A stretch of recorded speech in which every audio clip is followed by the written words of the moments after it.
Right, looks like I am actually live, so hello everyone, welcome to Garhdo Goes Geek. This is me doing a stream for Half-Life 2.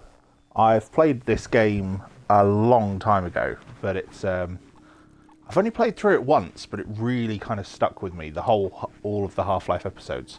So, I am going to go through them. Because Half-Life 2 has its anniversary this year, so I thought it might be cool to go through the whole thing and do it as kind of a reviewing process. So let's get stuck into Half-Life 2. Also, I never played Half-Life 1. I started here, and rise and shine, Mr. Freeman. Rise and shine. Not that I wish to imply you have been sleeping on the job. No one is more deserving of a rest, and all the effort in the world would have gone to waste until... well, let's just say your hour has come again.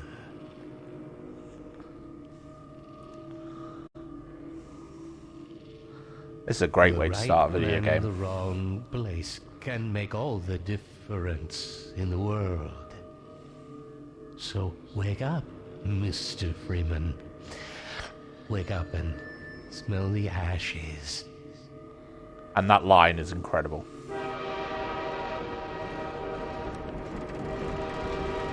So yes, this is how the game starts. Like I said, I never played Half-Life 1. I just started here. And I didn't see you get on. it's an interesting place to start. Transfer this year. But yeah, everything about this for the first time I played it just captivated me. No matter how many times I've been relocated, I never get used to it. End of the line. Welcome. Welcome to City 17. You have chosen or... It's just a mundane sci-fi at first. I thought so much of City 17 that I elected to establish my... I love the facial animations as well. Like, it's incredible. Like, they're not fully mocapped, they're just... I think they said they used an algorithm to animate the faces based on the words. It's very impressive stuff. Passing through on your way to parts unknown. Welcome to City 17. It's safer here. It's Wallace Breen, who's a dick.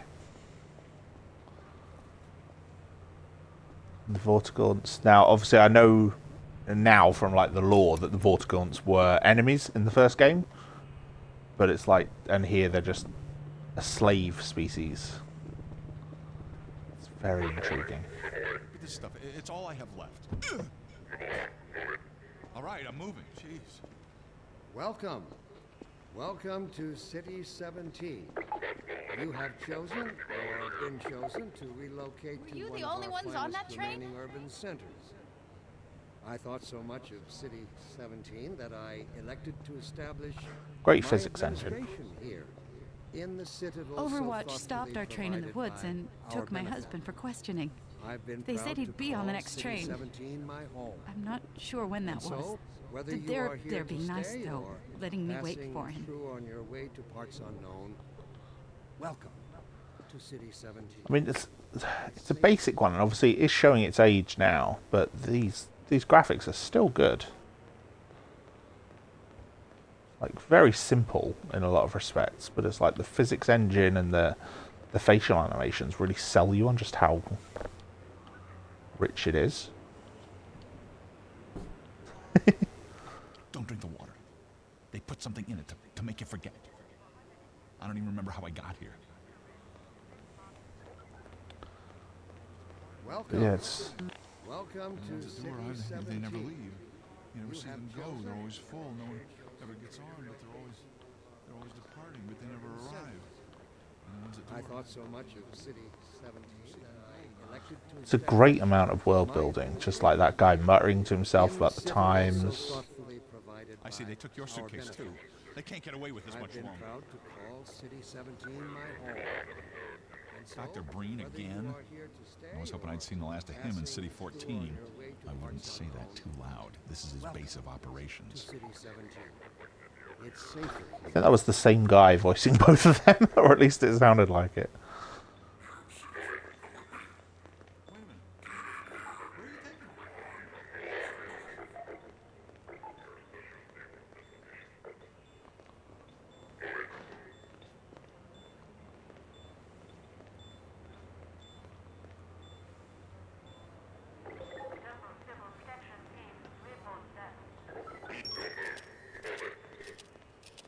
Welcome.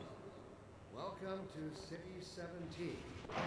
You have chosen or been chosen to relocate to one of our finest remaining urban centers.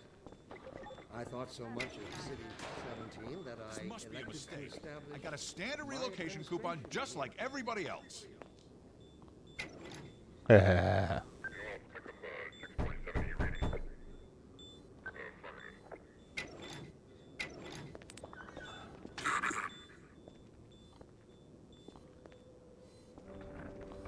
Oh, blood on the floor.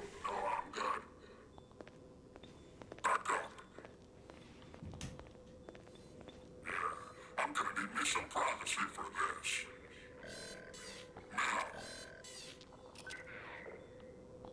About that beer I owed you. Hey, Gordon, Barney from Black Mesa. Hey, sorry for the scare. I had to put on a show for the cameras. I've been working undercover with civil protection. I can't take too long or they'll get suspicious. I'm way behind on my beating quota. Yes, Barney, what is it? I'm in the middle of a critical test. Sorry, Doc, but look who's here. Great Scott! Gordon Freeman! I expected more warning. Yeah, you and me both, Doc. He was about to board the express to Nova Prospect. Well, Barney, what do you intend? I'm thinking. Alyx is around here, somewhere. She would have a better idea how to get him here. Oh, as long as he stays away from checkpoints, we should be okay. Listen, I gotta go, Doc. We're taking enough chances as it is. Very well. And, Gordon, good to see you. Okay, Gordon. You're gonna have to make your own way to Dr. Kleiner's lab. Oh, man, that's what I was afraid of. Get in here, Gordon, before you blow my cover. Pile up some stuff to get through that window and keep going till you're in the plaza. I'll meet up with you later.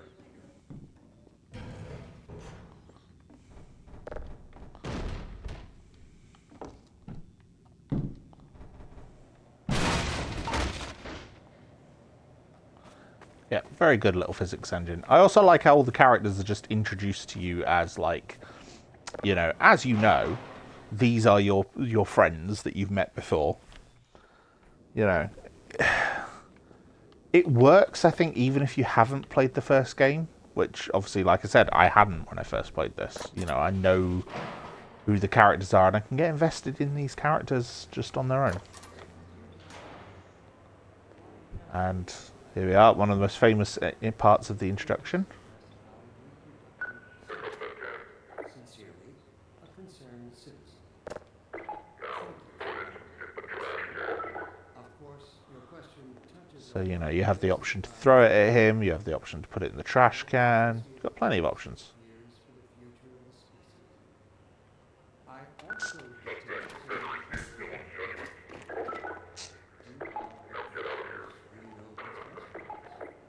what gives them the right to make this kind of decision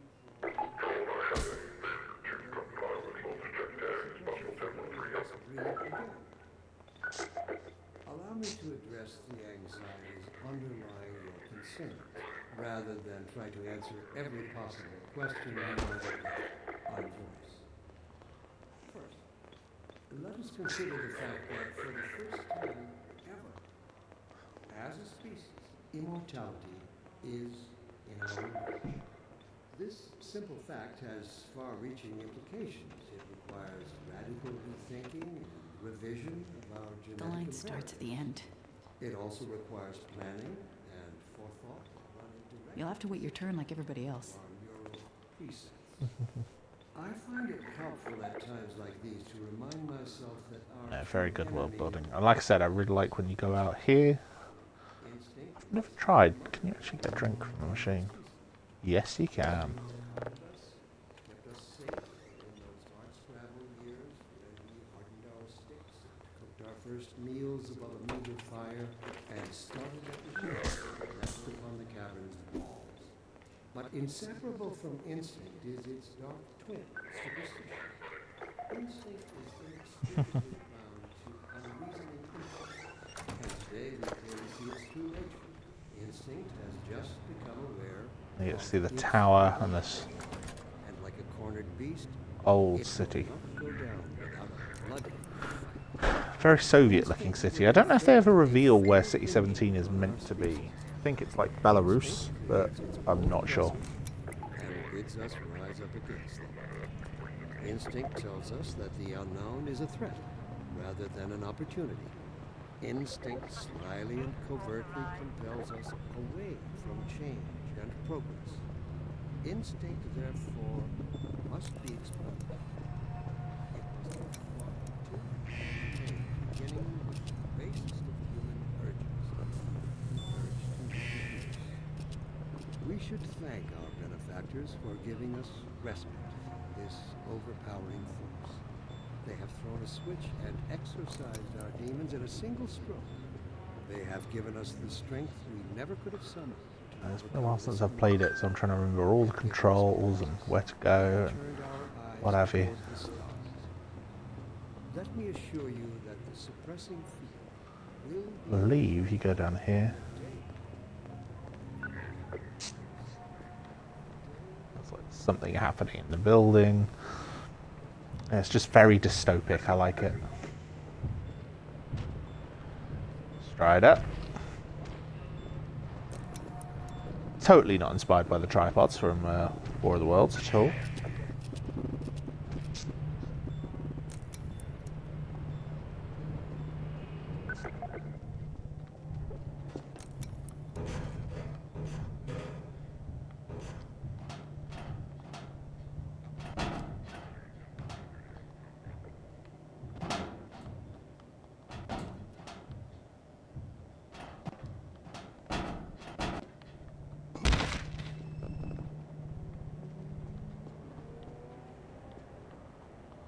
Oh, should have landed on the box. Never mind.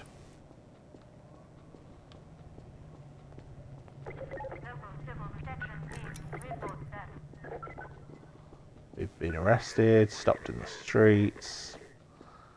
It's very cool. Like I said, very dystopic. No kids as well, ever. This is how it always starts. First the building, then the whole block. They have no reason to come to our place. Don't worry, they'll find one. Like you see like kids play parks and stuff. You can actually like interfere with bits. You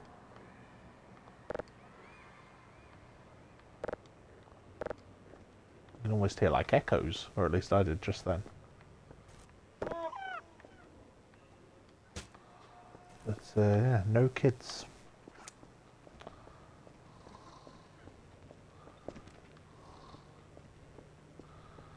Go down the slide. Do a Resident Evil 6 and go down the slide.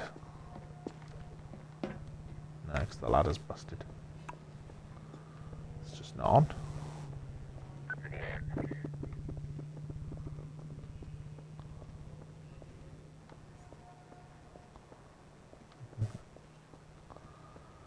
Yeah, all the locks on the doors, the scanners. It's very clever. So yeah, big fan of this game. I love the atmosphere that it builds up very quickly. Like I said, it's been a while since I've played it.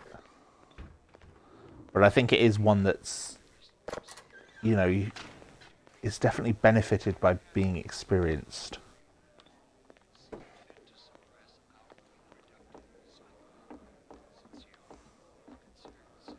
Because it is very strange and unusual.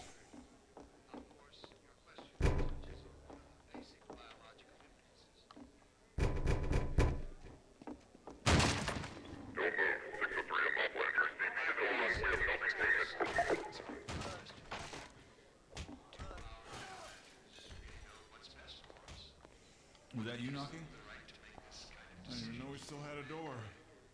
Will they ever deactivate the Oh, suppression field and I let thought us you were a break cop. through again? He's one of us. Allow me to address the anxieties underlying your concerns, rather than try to answer every possible I question. told you they'd be coming for us next.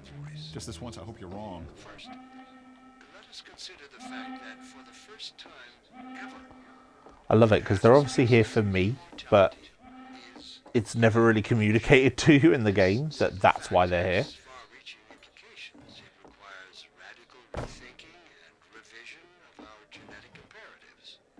It also requires planning and forethought that run in direct opposition to our neural peace. The TV as well has got a very interesting bit. It's talking about like a suppression field that stops them breeding. I can't take it anymore. What are we going to do? I'll think of something. These two come up later on as well. Going to end. Don't worry. Please. It's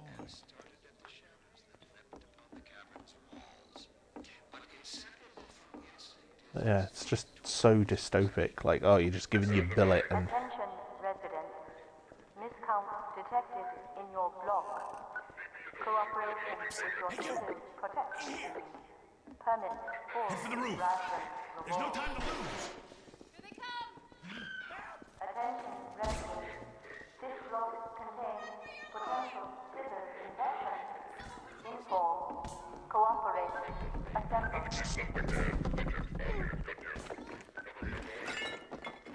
Get in here, quick. Citizen notice. it's all because of me. So now they're chasing me.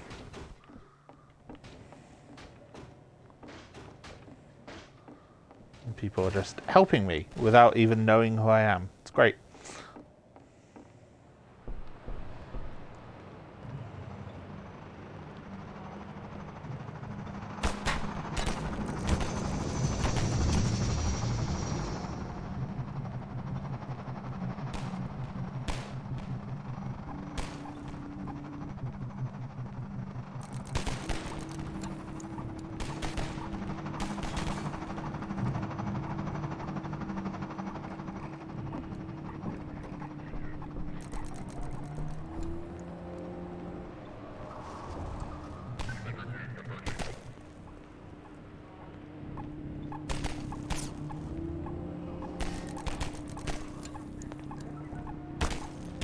Come on, go on.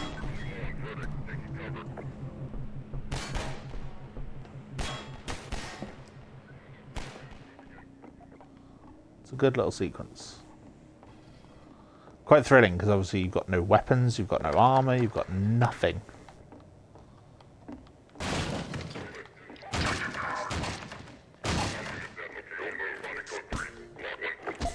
Over here! Ha, no, you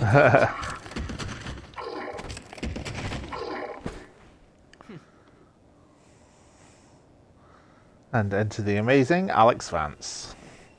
Dr. Freeman, I presume. We better hurry. The Combine can be slow to wake, but once they're up, you don't want to get in their way.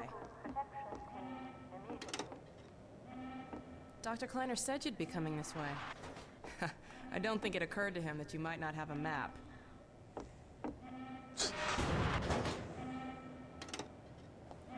I'm Alyx Vance. My father worked with you back in Black Mesa. I'm sure you don't remember me, though. I think Alyx is a great companion character. She gets much more development in the second part of this, which is episode 1. Which is a lot Remember more him of a from Black companion. Mesa? Your old administrator. Don't get my dad started on Dr. Breen. Through here.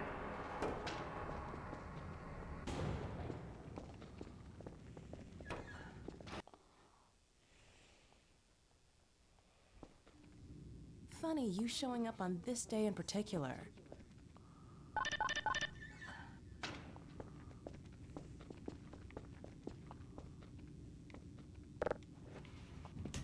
We've been helping people escape the city on foot. It's a dangerous route to my father's lab. through the old canals. Today, we're finally on the verge of having a better way. Lambda Vaughan. Here, let me buy you a drink.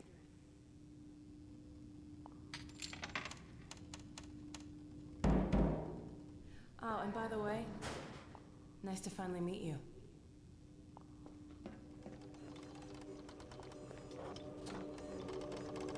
Blast that little... Where did she get to?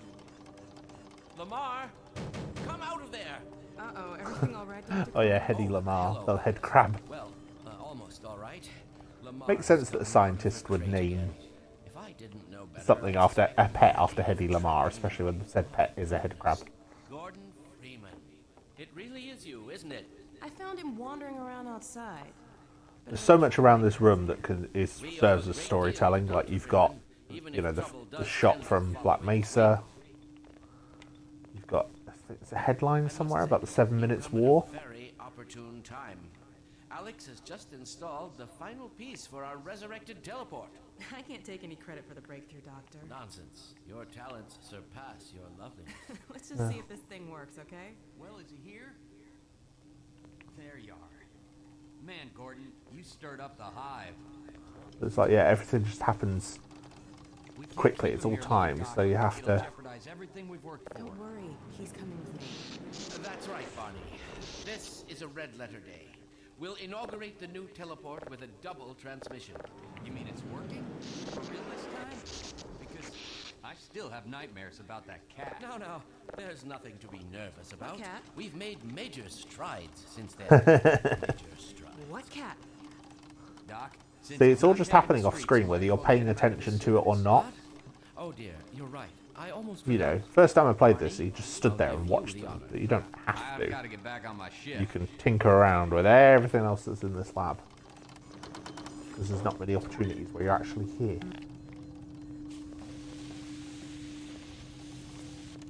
we go. Get it off me! Lamar, there you are. I thought you got rid of that pest. Certainly not. Never fear, Gordon. She's debeaked and completely harmless. The worst she might do is attempt to couple with your head. Fruitlessly. Get that thing away from me! Here, my I wonder pet. if debeaking a head crab is like when people declaw cats. There. No. Like, no. is it extremely dangerous Those are quite and fragile. horrible for the actual animal? It'll be another week before I can coax her out of there. Yeah, longer if we're lucky. Barney, you're not an animal person.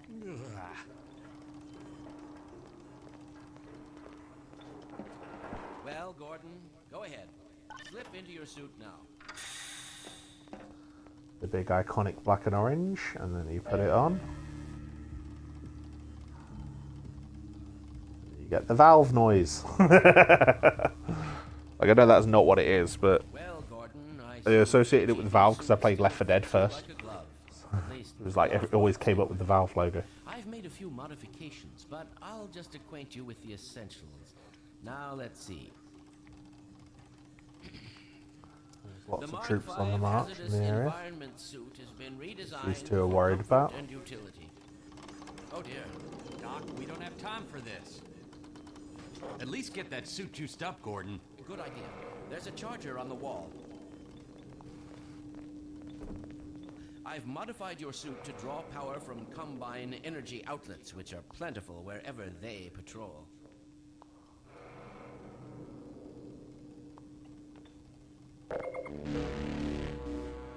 Meanwhile, let's get this show on the road.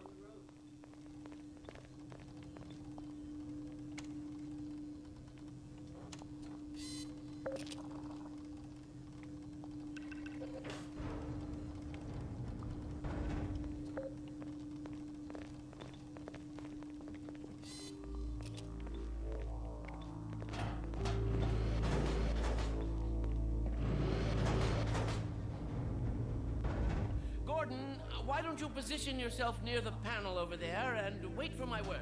Isaac, are you there? Yes, Eli. Bit of a holdup on this end. You'll never guess who found his way into our lab this morning. That's not who I think it is. Indeed it is, and it's our intention to send him packing straight away in the company of your lovely daughter. Are you ready for us, Dad? We're all set on this end. Then let's do it. I think it's very cool how this all builds quite slowly. Wow. Not slowly. Like I said, everything in the first part goes very quickly. This bit has the right amount of like gravitas and atmosphere. But because there's bits where you actually have to do things, it doesn't feel entirely rushed. Gordon, would you... Excellent. You gonna let Gordon throw the switch? Gordon, go right ahead. Very good. Final sequence. Commencing now. I can't look. Okay.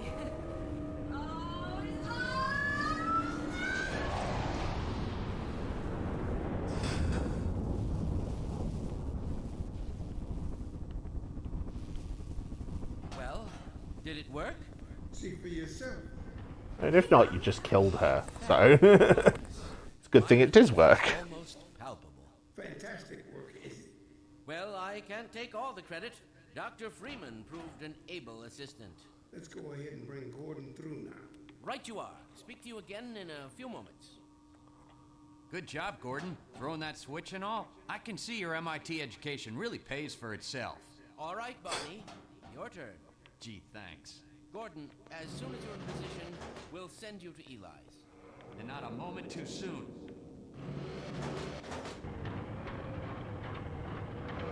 And this is where it all goes wrong. In 3, 2, 1. There's the freaking crab. If you'd be so kind. Good luck out there, Gordon. Yes, indeed. We're ready to project you, Gordon. Bon voyage, and best of luck in your future endeavors. Final sequence. What the hell? What is it? It's your head, the freaking head hopper. Look out! She's there, and off she goes. Then I'm back. Then I'm at base. Something is drawing him away. What's the meaning of And this? then I'm at the tower. Who are you? How did you get in here? Hey, I'm getting him out of there. You can't just wade into the field. It will tear you apart. Just lost Gordon. What's going on? I wish I knew. I'm encountering unexpected interference. Don't worry, Gordon. There he is. Oh, we're losing it again. I saw. I'm all but certain it was Gordon Freeman. Then you end up in the water, and you're about to get eaten by a giant fish. He didn't come through. Then where is he? Behind you. Shut it down. Shut it down. Gordon, you must get out of here. Get down out of sight. I'll come find you. Oh.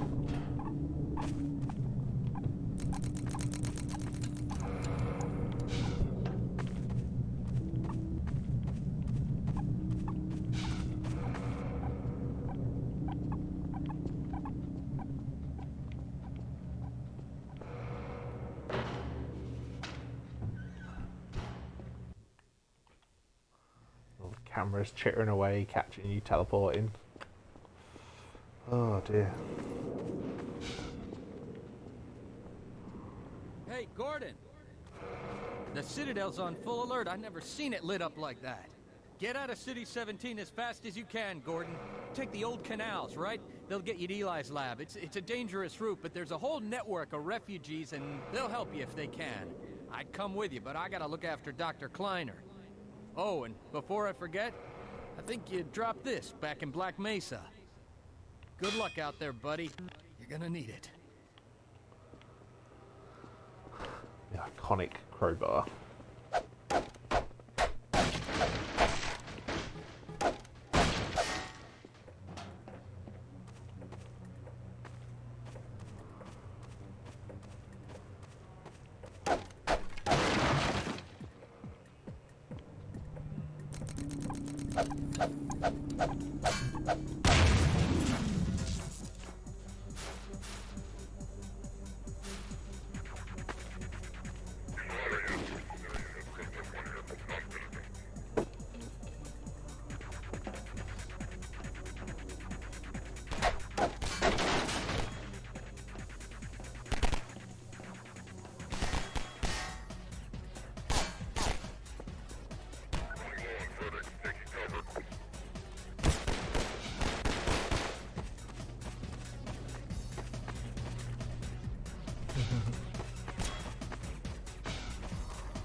That killed me 2 or 3 times the first time I played it.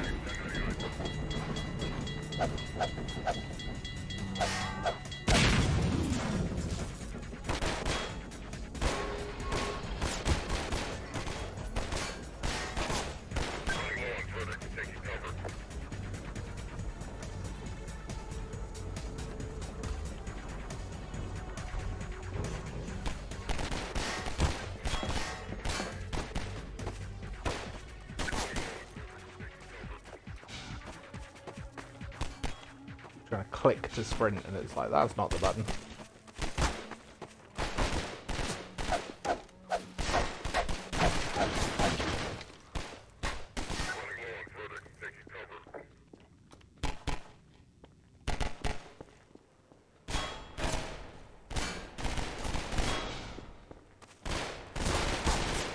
Oh, they're not behind here, so I can't get a gun.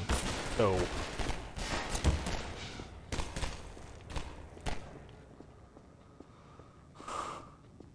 The only reason I played this one and not the first one was because this one's available on consoles. This is part of the orange box on Xbox. But that's what got me into this game.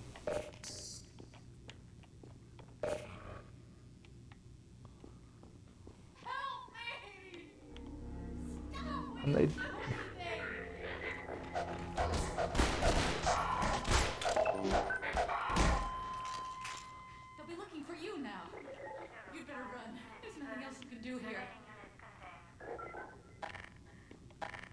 I'm going to say they did a pretty decent attempt at mapping the controls, but it's not perfect.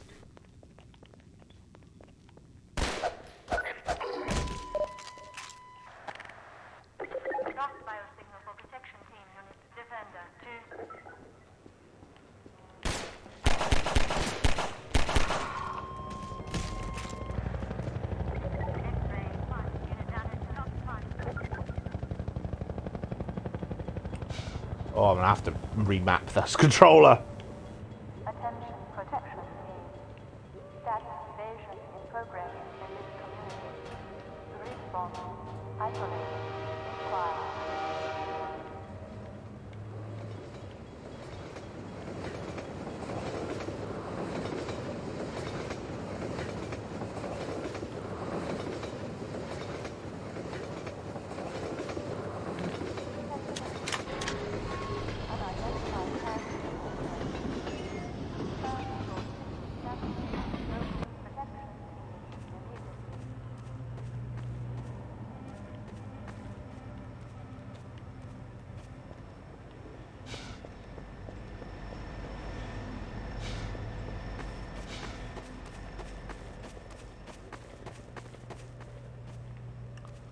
Trying to remember where to go. Like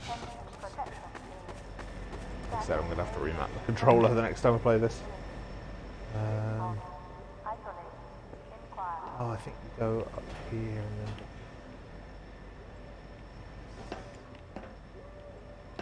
Oh.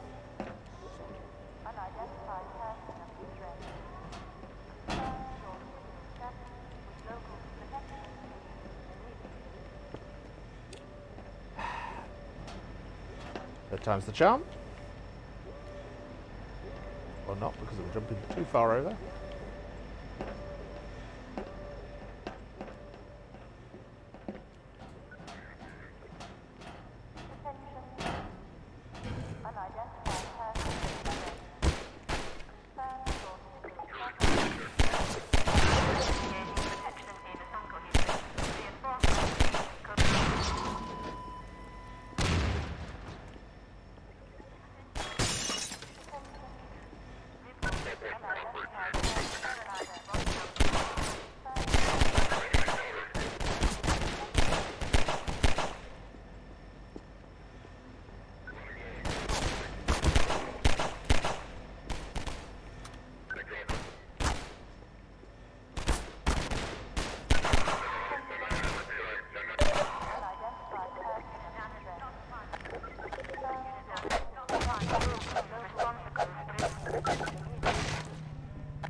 crowbar is just extremely handy in this. Attention protection team. Status evasion in progress.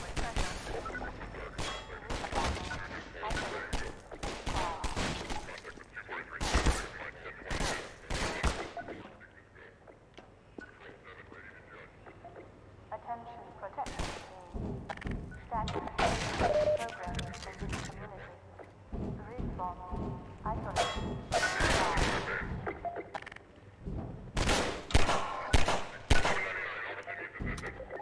Negotiations. Officer closing on process.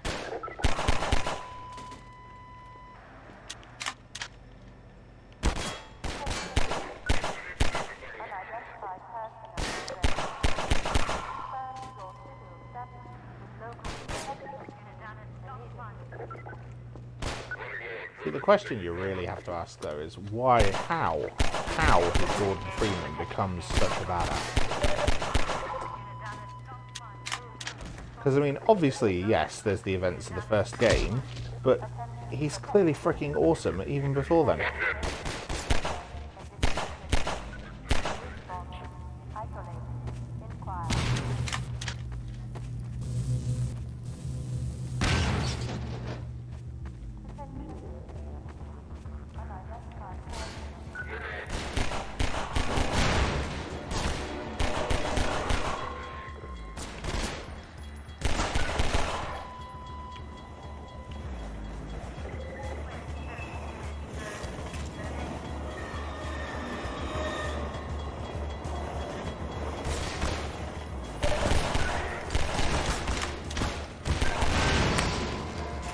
Just because I like playing games doesn't mean I'm good at them. I'm a very bad shot.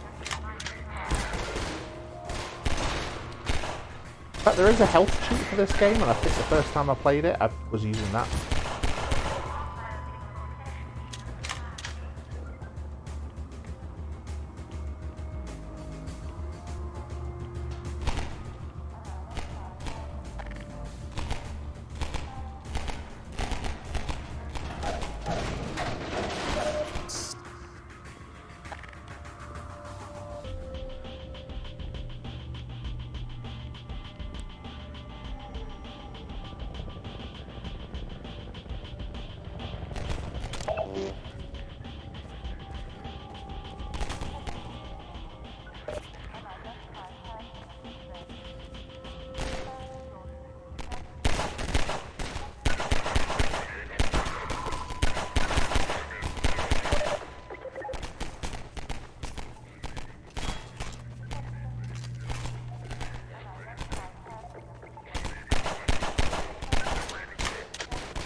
Down here? Down here.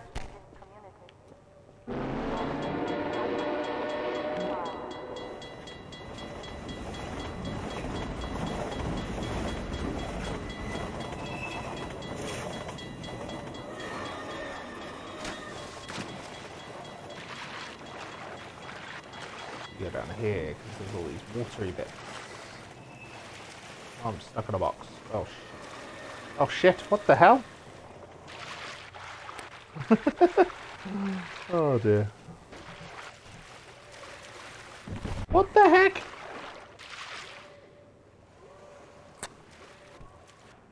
Launches himself out of the water.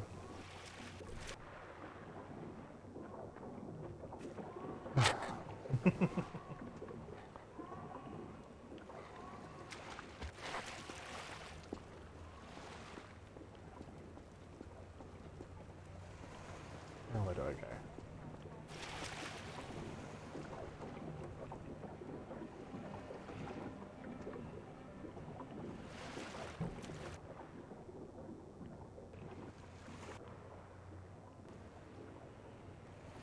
I honestly can't remember. Like I said, just because I enjoy playing games doesn't mean I'm good at them.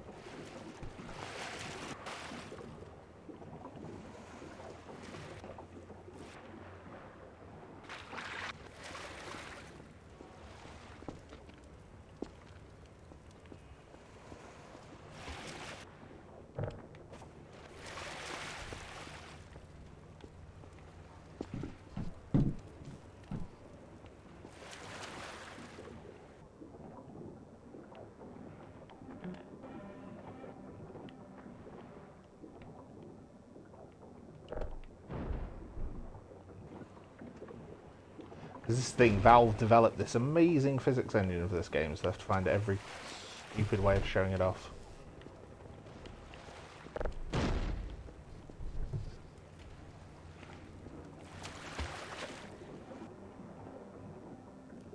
Which means every so often you have to do a puzzle where you move blocks or bricks or something to get to the next bit.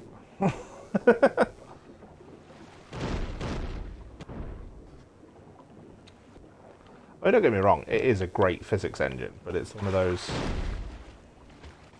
Except for the Ravenholm segment, I don't think...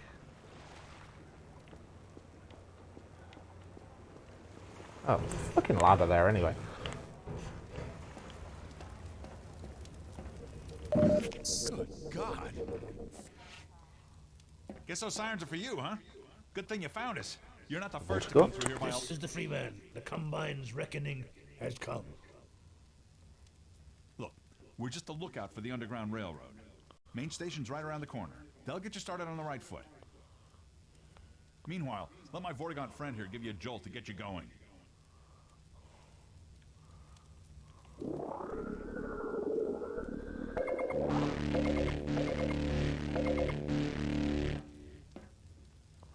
Be careful.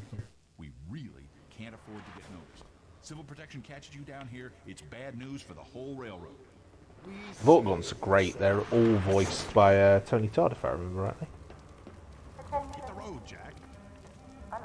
Don't you come back no more, no more, no more, no more. Sorry, said a line from a song, therefore I'm reminded of said song and have to sing it. Because that is the way this stuff works. Rearranging myself on the seat. Oh.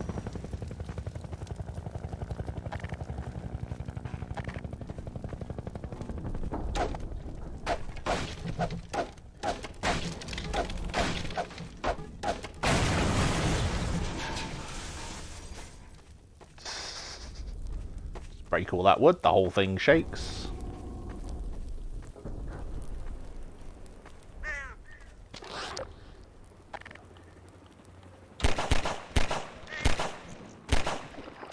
I think using the bird is a great way to introduce the barnacles. Citizen reminder. Inaction is conspiracy. Report counter behavior to a civil How do I turn my flashlight off? There we go. No. Attention, community. Unrest procedure code is now in effect. Inoculate. There we go. Shield. Pacify. See, I've got my flashlight on and I can't remember what the button is for it. Sword. Sterilize.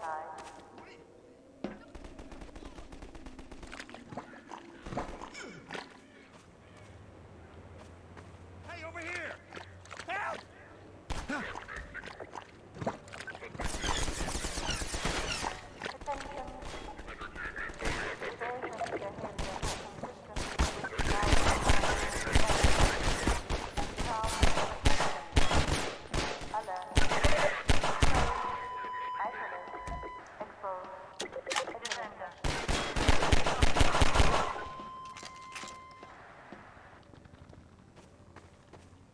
Station 12, come in. This is Station 8. We heard 12 go down and out. Surgical strike units are targeting railway stations. Repeat, civil protection is coming down on underground stations. We're already getting refugees from 9 and outlying. Looks like we're... Station 8, you copy? Station 8, are you there? We have confirmed reports of manhacks. Repeat, they're filling the underground with manhacks. Oh, the manhacks. Hated them.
Where is he shooting from?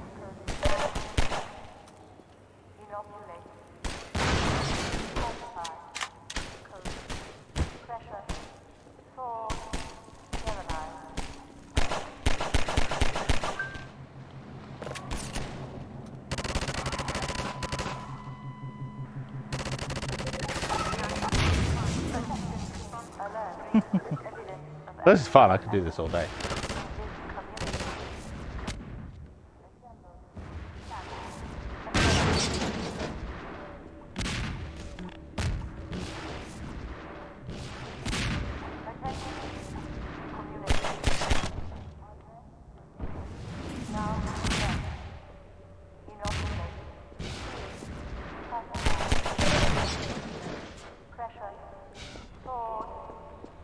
Help with the fact the death sound for the Combine is a very fun noise.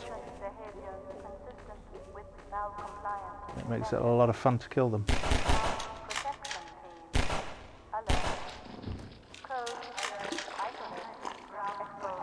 Oh, there's one.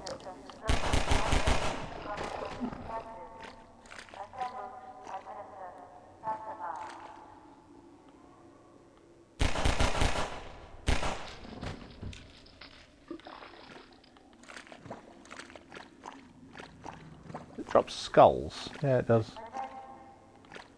Skulls and all sorts of other bits. Lovely.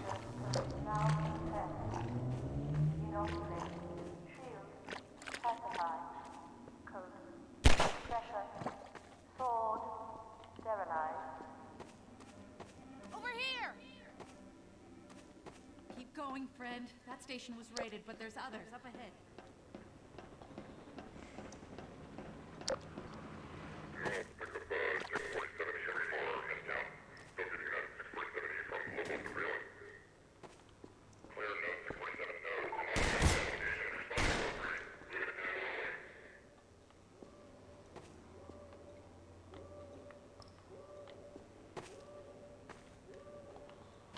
Moment when something shoots at you and you don't know where they're shooting from. I hate that.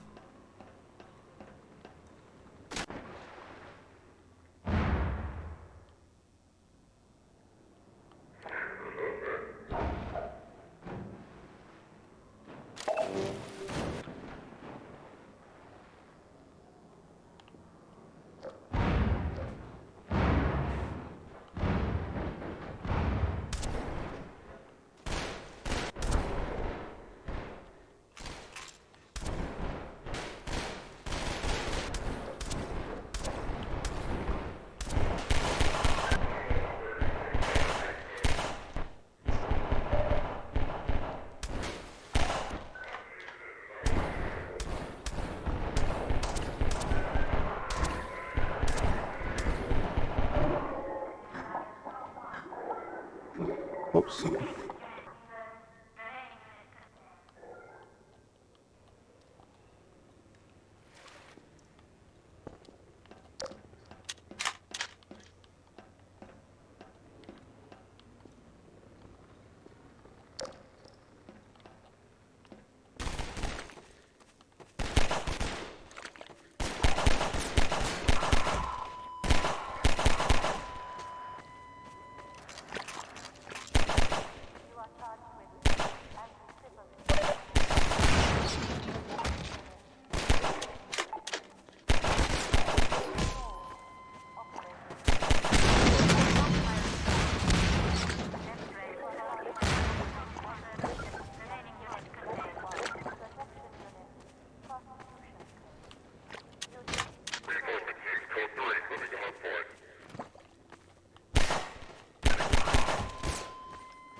Boom. Inoculate. Shield. Pacify. Coat. Pressure. Sword. Sterilize.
Oh, this bit, the freaking brick puzzle.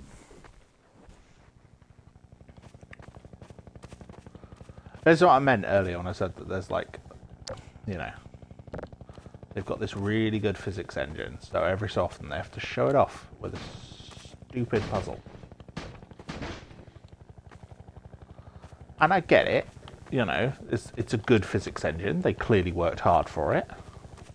Put a lot of effort into making it. But it's like, because of that, I've gone from a gunfight to piling up bricks, and it just slows the whole game down. Oh, excuse me. And so, yeah, I don't think it's a great addition.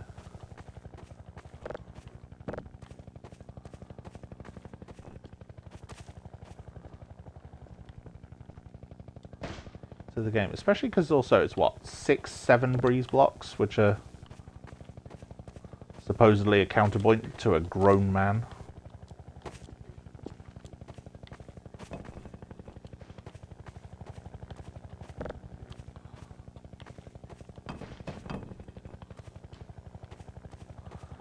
You know, this really dramatic chase scenes going on, and it's like, oh, don't worry guys, I'll be right with you as soon as I pile some bricks.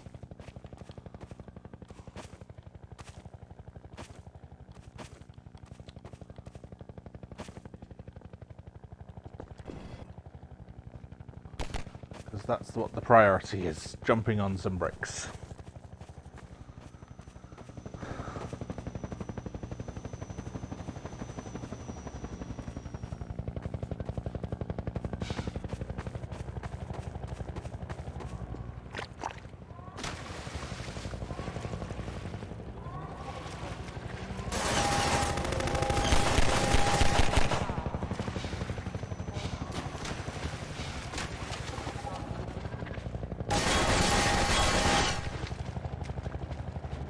I can't remember where to go.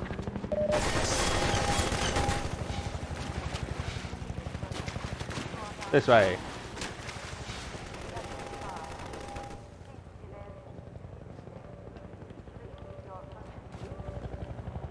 It's health, but fortunately I don't need it. Okay.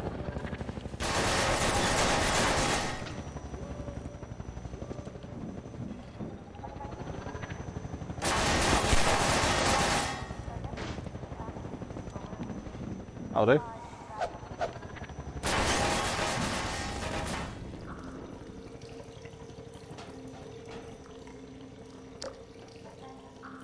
Oops.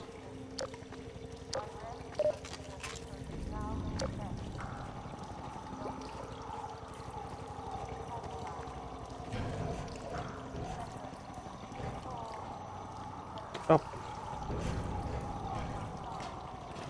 Yeah, like I said, an attempt was made to transfer this to consoles, but I don't think it's the best in terms of control schemes.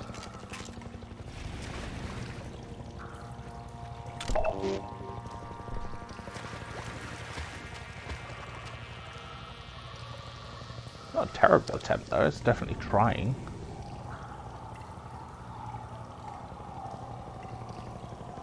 Or is that supposed to be a shadow?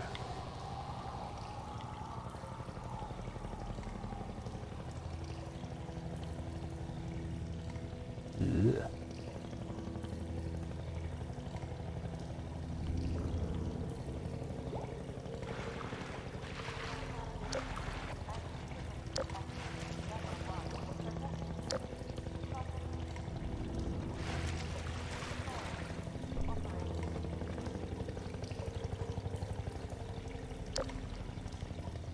Oh, that's where I came from.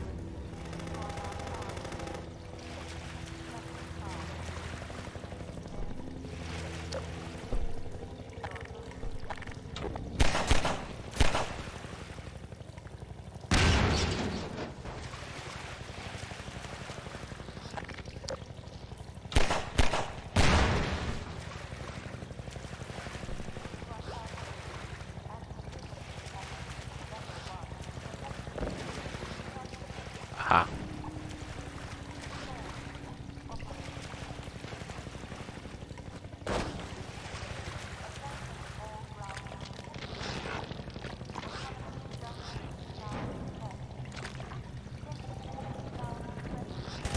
There's the frickin' barnacles.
Yeah.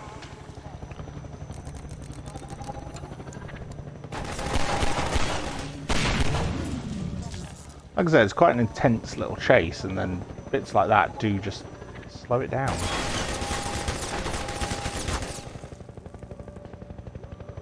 Which I think is a bit unfortunate.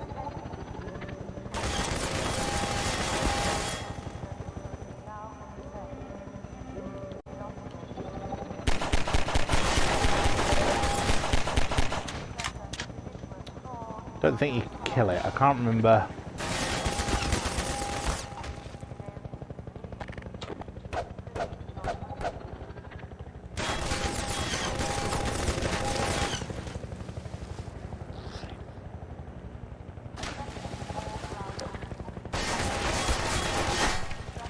Oh, sod. No, wait, hang on.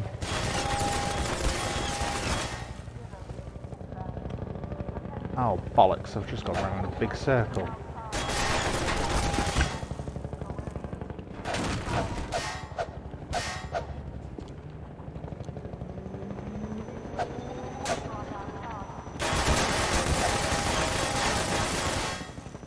Oh, sod, I'm stuck on shit.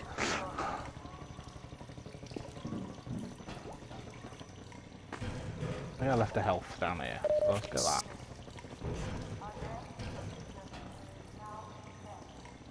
Right then. Let's do this dance again, shall we?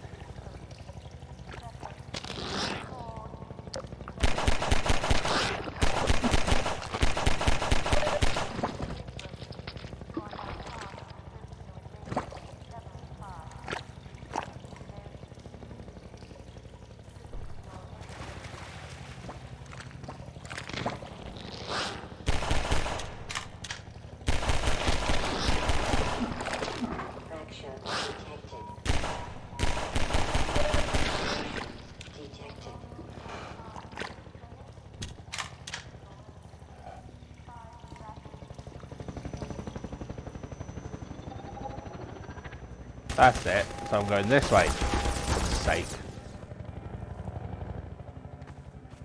I did say it was a long time ago that I played this game, right? I wasn't joking. I think I played it back when I first got the orange box. So I still had my Xbox 360. So it was a long time ago.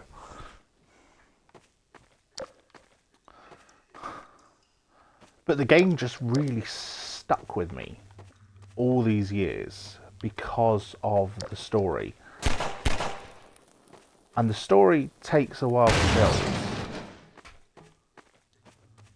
But it is amazing when it does.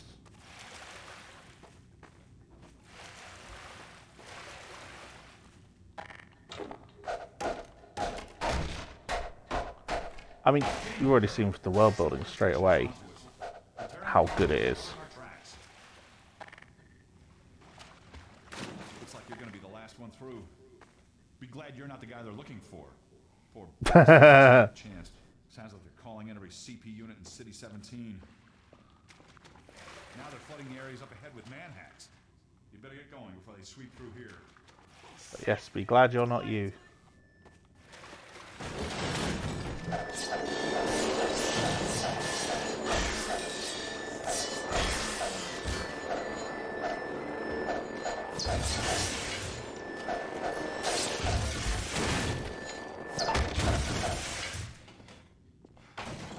was a close call. Thanks for your help. I don't think I've ever saved him before. I think the last time I played this, he died. It isn't safe here. Now I'll give you some supplies to keep you going, and you really gotta go.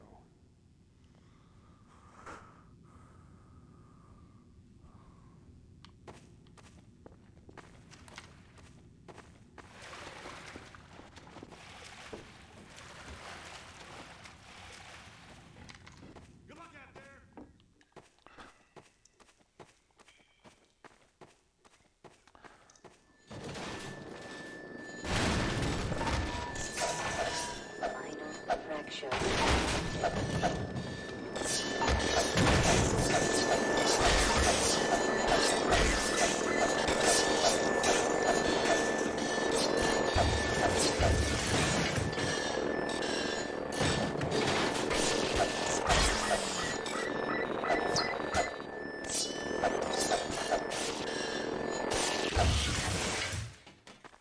Clever little creatures, the manhacks.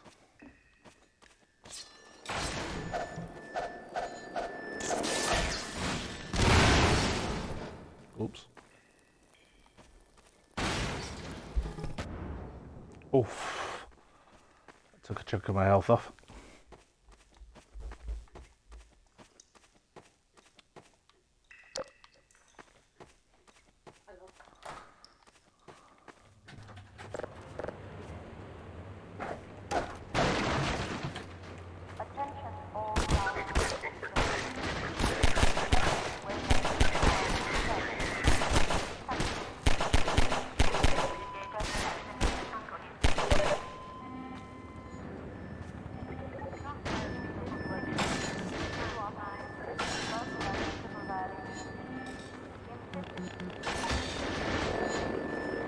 That's it.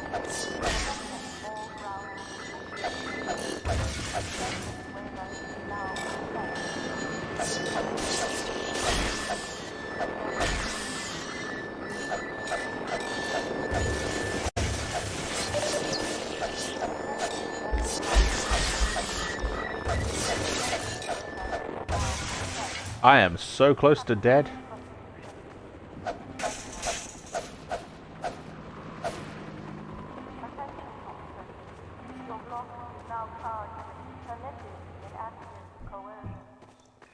There we go.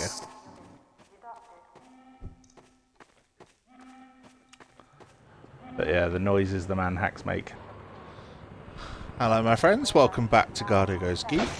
We are doing our Half-Life Let's Play. I'm trying to remember how to get out of this. Is it as simple as moving this?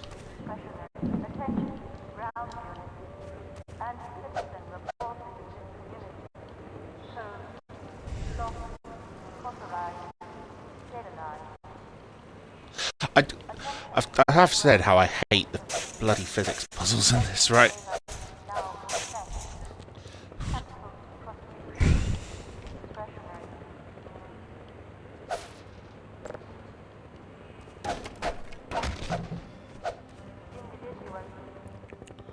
Ah, here we go.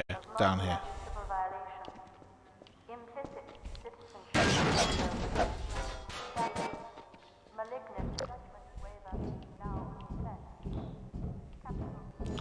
Right. So, I said I would do some more lore for Half-Life and discuss it a bit more. Because I do quite like this series. It's a very, very good series, actually. So you can probably hear the voice in the background. The voice in the background is the Overwatch, the Civil Protection. I think it's called Civil Protection, yeah.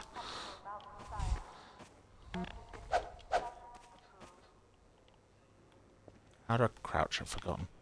There we go. Right, so the Civil Protection is trying to hunt me, obviously, as a result of what happened in the previous stream, because Gordon Freeman has just arrived in... sorry, just pausing a second while I make sure my phone is on Do Not Disturb. So, Gordon Freeman has just arrived in the middle of City 17, and this is several years...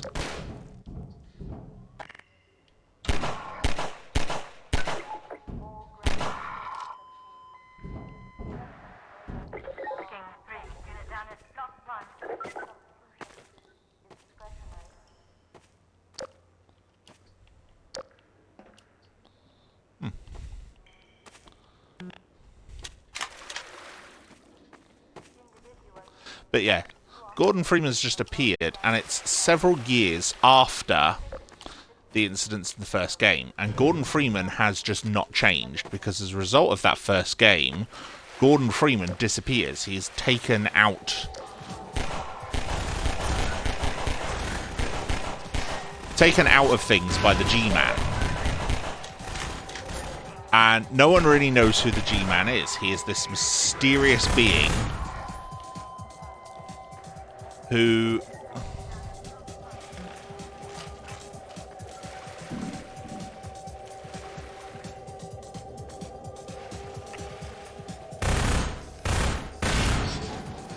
seems to have recruited you for something, for his benefactors. But we don't really know anything really about him.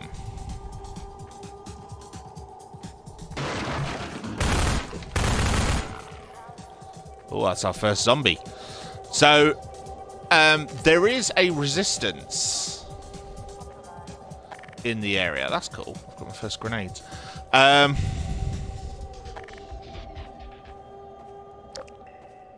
So yeah, there is a resistance in the area, and the resistance is led by a lot of Gordon's old associates in Black Mesa. So, specifically Issac Kleiner and Alyx Vance. Now, the Combine, the group that Civil Protection sort of reports to, are an alien group that are controlling... oh. I don't even know how I died there. I think I got caught in the thing.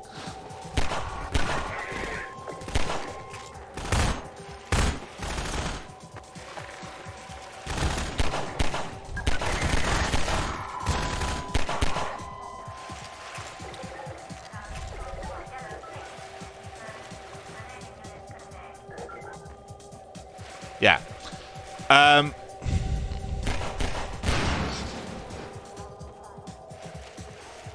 gonna go get the grenade again. Because I will need it later on, so.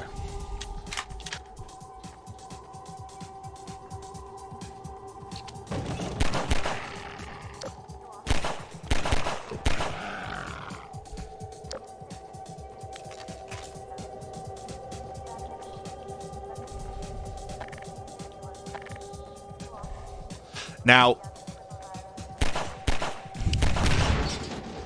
Black Mesa was researching something. I don't know if it's ever really explained what they were researching, but it seems to have involved, like, dimensional travel, almost. Because they linked with this other world called Zen. And the Combine are these alien conquerors that have come from Zen.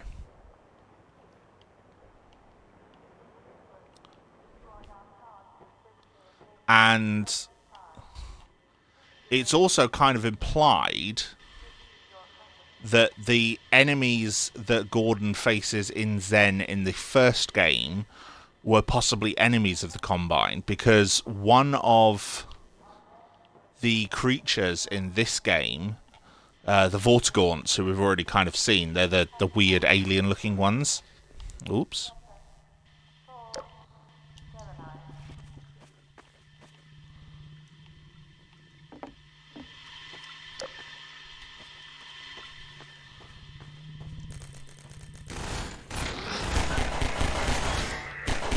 Oh shit, barnacle.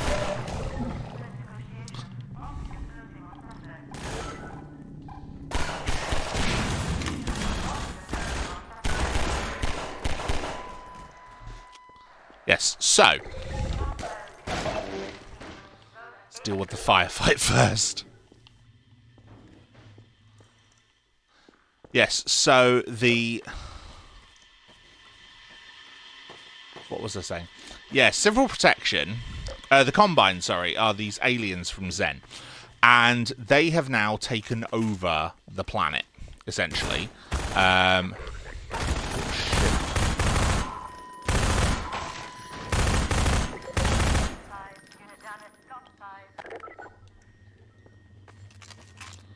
Come on, you bugger.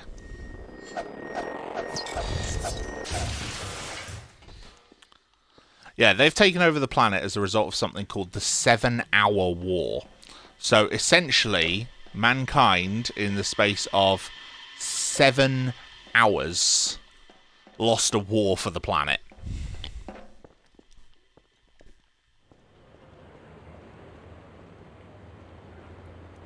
Ah, so this is why I'm back where I was.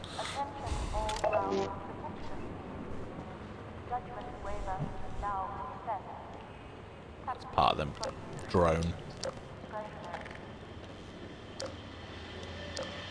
But as a result of the whole Black Mesa incident, there seems to now be, you know, all this alien wildlife around.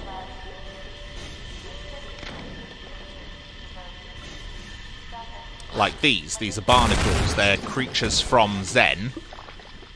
Nice.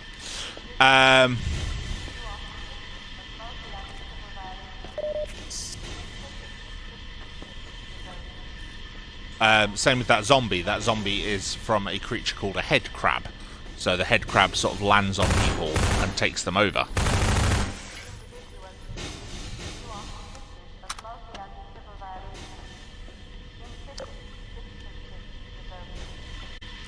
Now, this resistance is everywhere, and they've got these little lambda symbols, which usually indicate some sort of cache or something, or some sort of way to go.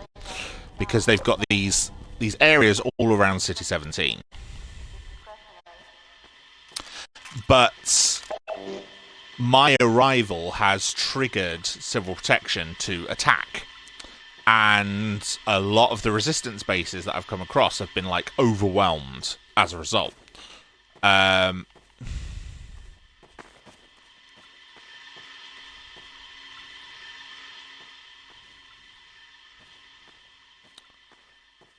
am I supposed to go? Oh yes, here.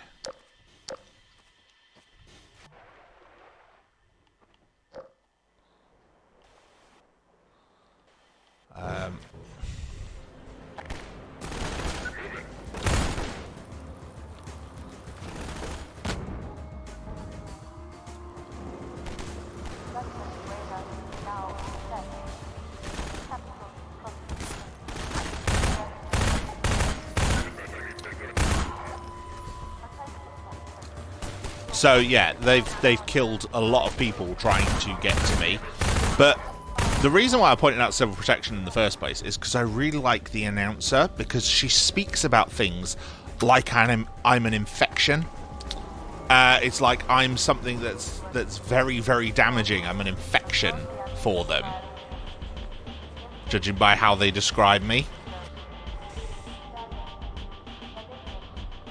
You know, they're like find, cauterize. You know, it's contain.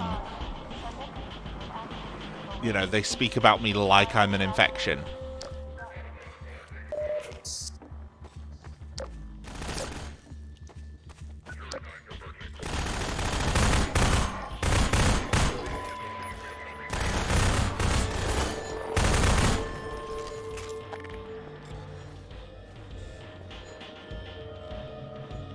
So yeah, and they're sending big guns after me now. We've got manhacks, we've got lots of more elite troopers, like these aren't just cops anymore.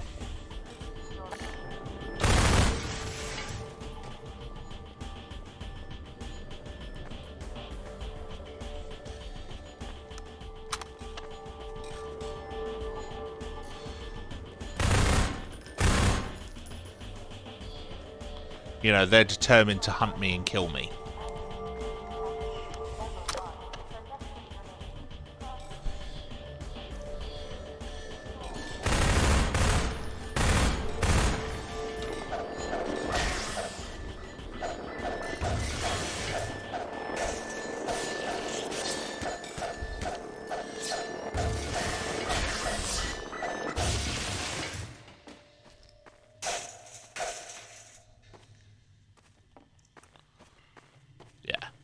I'm not a fan of the manhacks. I hate them.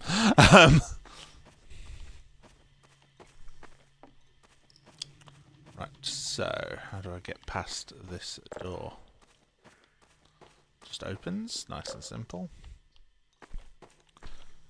Because you have to wonder, because not every door does. Some doors are just locked.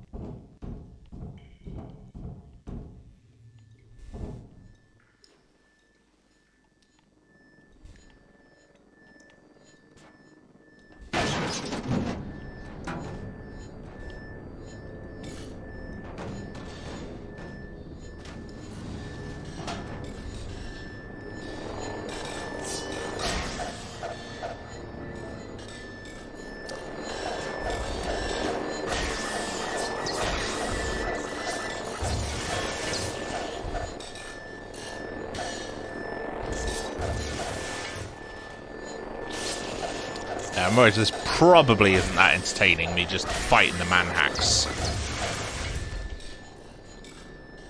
Probably because, as well, like I've said before, while I may like games like this, I am not particularly good at them, and I'm aware that I'm not particularly good at them.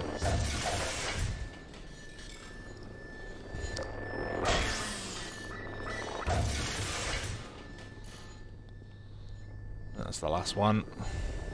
Oh no, two more.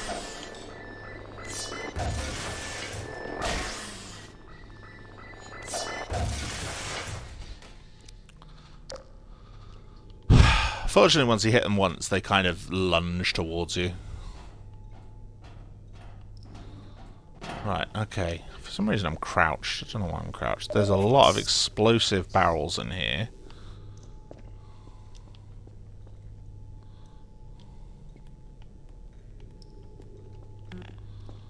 I can't remember why that is.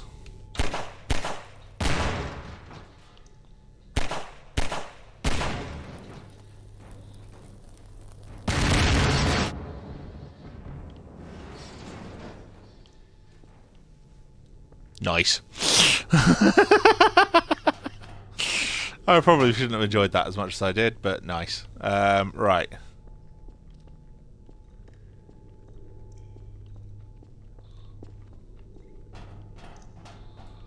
So yeah, I mean, there's something down here, isn't there?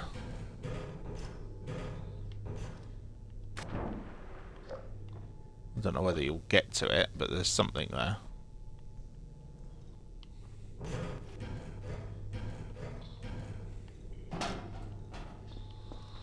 But yeah.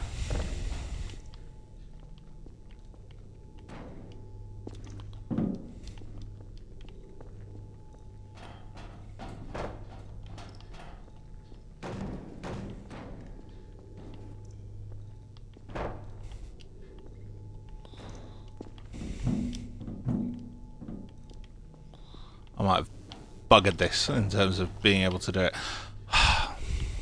This is the problem, because I can't remember how all these puzzles get done.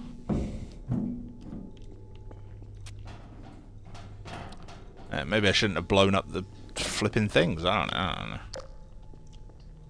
Because there's something definitely up there.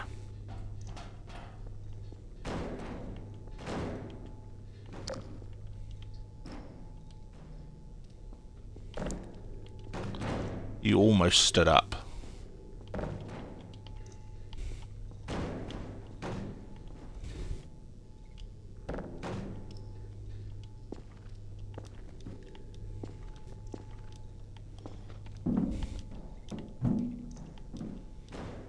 This is the problem with Half-Life. It has this really good physics engine, but it means that everything responds in a really realistic way,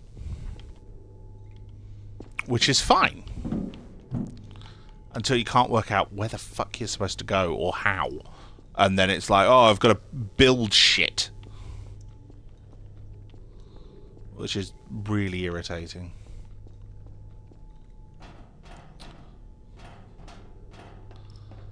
And this is the problem, because it's like, it's this great game that every so often just bloody stops dead in its tracks because they want you to do this to progress. And it's like, it's all very technically amazing. Like, it really is, don't get me wrong. I totally get what they're going for.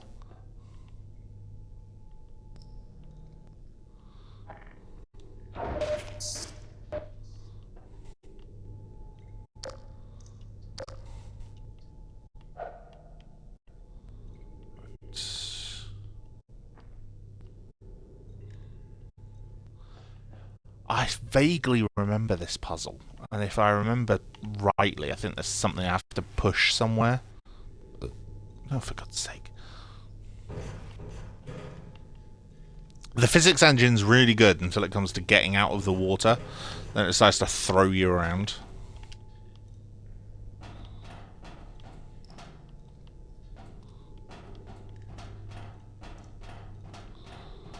Because, yeah, you have to end up on that side, and it's like, I'm trying to remember how.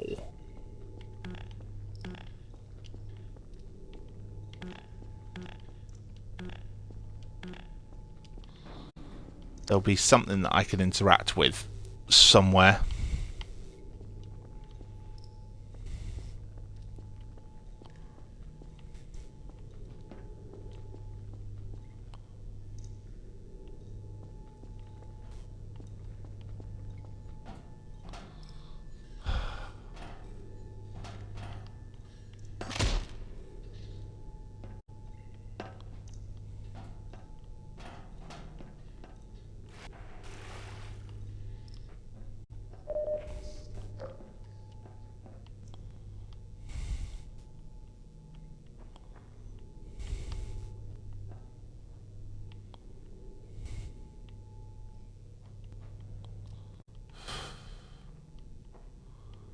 I honestly can't remember, and I don't want to have to, like, look it up in the middle of a stream. That's embarrassing. Isn't it? Is that embarrassing? It's a little bit embarrassing. But honestly, I'm buggered if I can remember.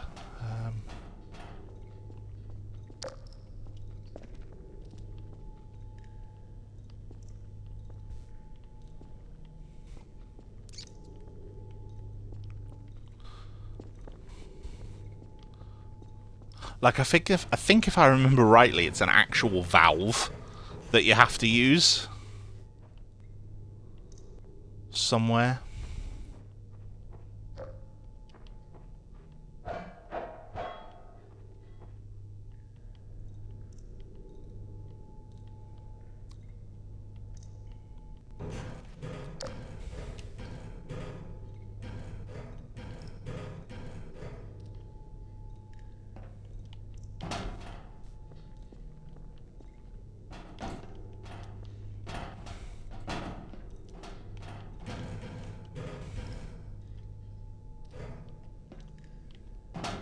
Oh, for God's sake. Right, trust the process. Trust the button to jump you over here. Follow the pipe along.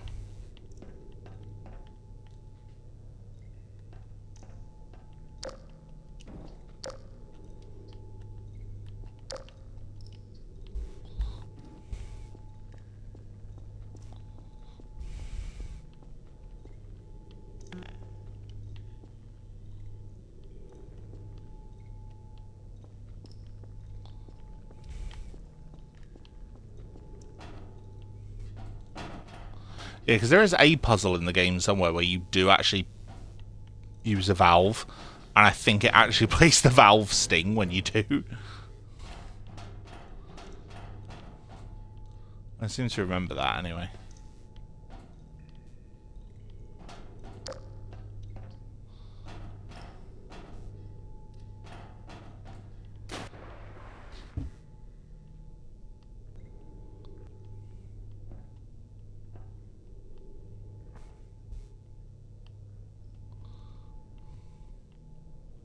I know there's people probably watching this stream right now really irritated at me, being like, oh, it's over there, it's so simple. And I know when I find it, I'm going to kick myself, whatever the solution is. Guarantee you, I will kick myself, because it's something... But, you know, if it makes you feel any better, whatever this puzzle is that I'm puzzling over, I probably puzzled over the first time I played this game as well. Because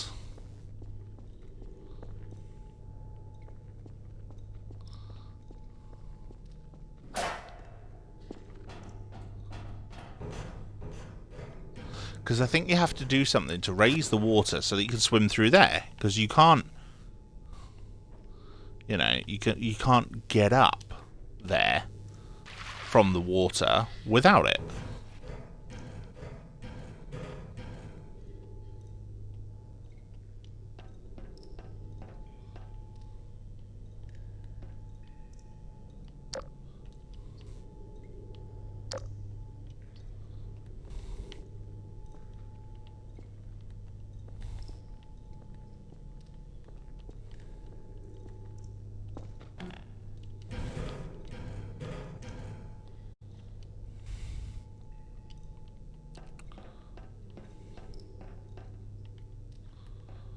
Like, this is bad. You wait until we get to Ravenholm, because that is the plan for this stream. It is to get to Ravenholm, but considering there's still the whole boat section after this, plus this bollocks, you know, so it's like whether we'll actually get that far, I don't know. I think I'm gonna have to Google the puzzle.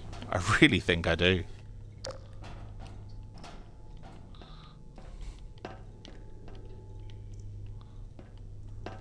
There it is. Valve. Didn't I say there was a pissing valve?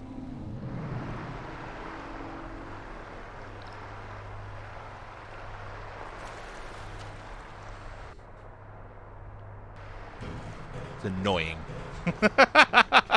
It really is. It's bloody annoying. And more manhacks come in, because of course they do.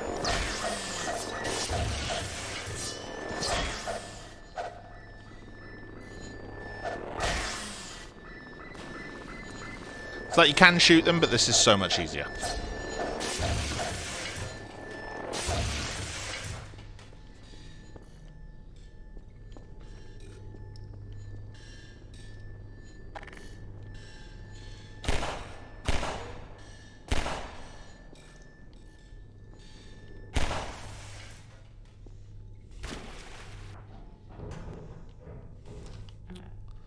Because, yeah, they have to fly at you to attack you anyway. So.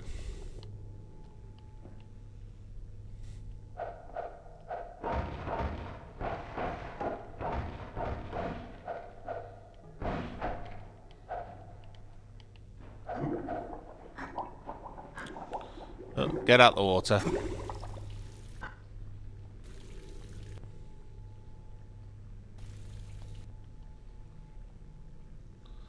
Yes, because I need all of these.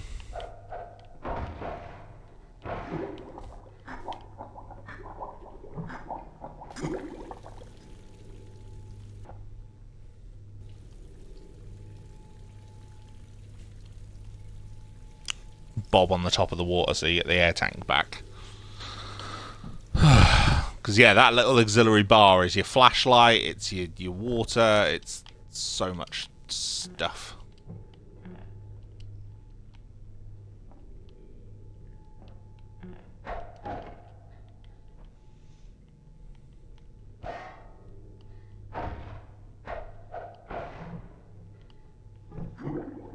I'm gonna drown again. I'm gonna drown again.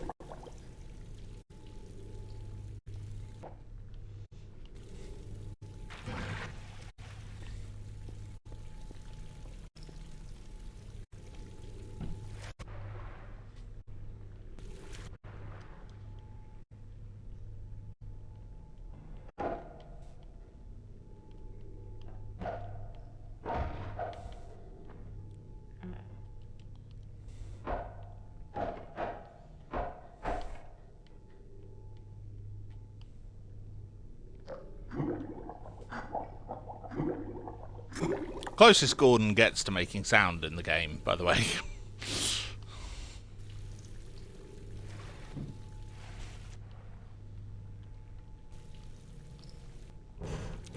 Get on the ladder, for God's sake.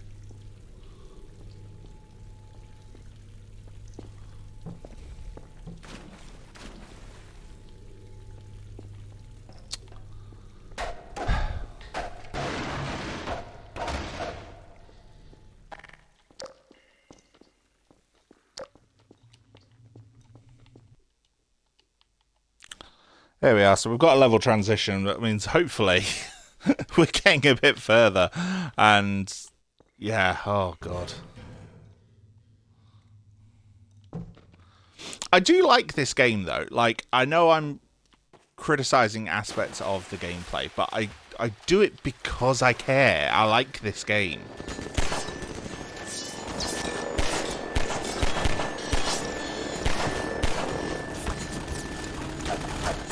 Oh, fuck it.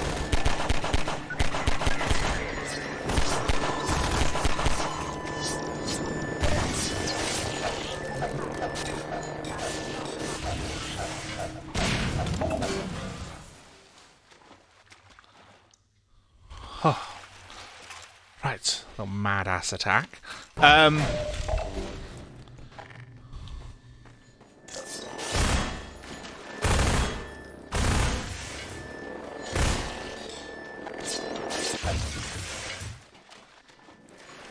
But yeah, the reason why I say the things I do about this game, and why I get annoyed with it, is because I care about it. Like, this is a good game.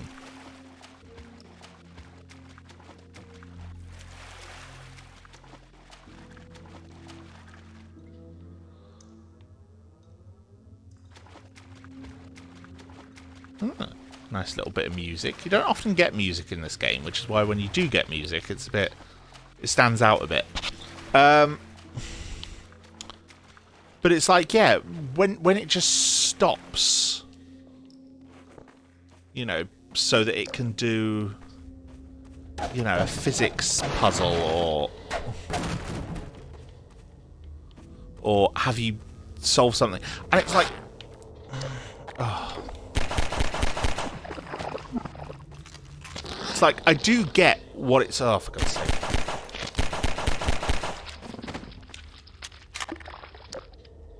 This is why you have your lights on, so you can see the barnacle strings.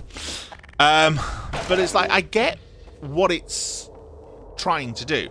And don't get me wrong, I do like games that vary up the gameplay, and I do like, you know, puzzles in games and stuff like that. But the thing is, Valve were obviously really proud of the Source engine, as they have every right to be. I think the Source engine is a great engine. Like, the physics in this game are incredible, and they're still incredible all these years later. It's what, 20 years since this game came out now?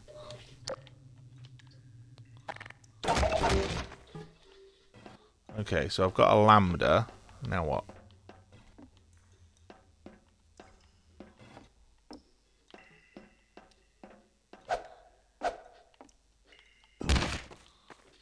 Ouch.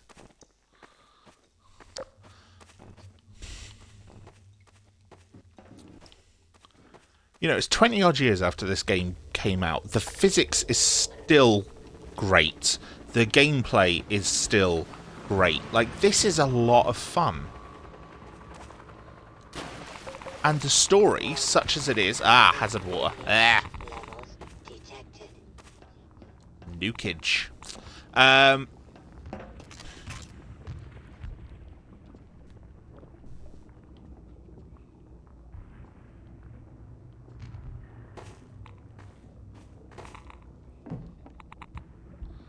But yeah, the story for this game, such as it is pretty damn good. You know, there's not much. It tells it to you very slowly, but it's like, it is good. Hey, you're Freeman, aren't you? We got word you were coming. You got here at a bad time. Black Mesa East to Station 6. Do you read? Dr. Freeman is on his way downriver. Lend him the airboat and give him all the help you can. Repeat, Gordon Freeman has returned. It is critical he reaches Black Mesa East. Better get going now. Right. Yeah, the nukage. But yeah, the head crabs are one of the creatures from Zen that get used to try and deal with the resistance. Obviously, that guy was part of the resistance. And yeah, that's a shell. And there are head crabs in the shell.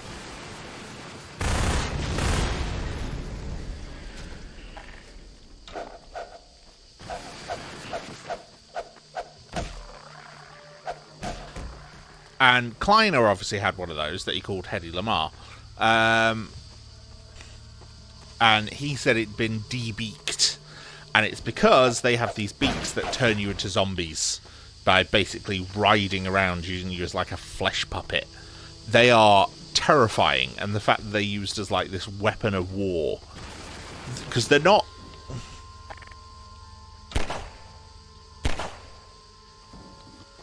You know, they're clearly not creatures that the Combine can control.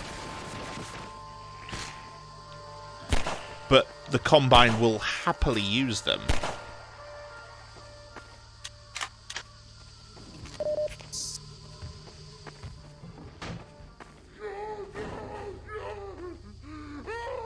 See? And that's the zombie. And it's the pain in their voice. And you'll see this later. Like, they are completely unwilling. They sound like they're really suffering.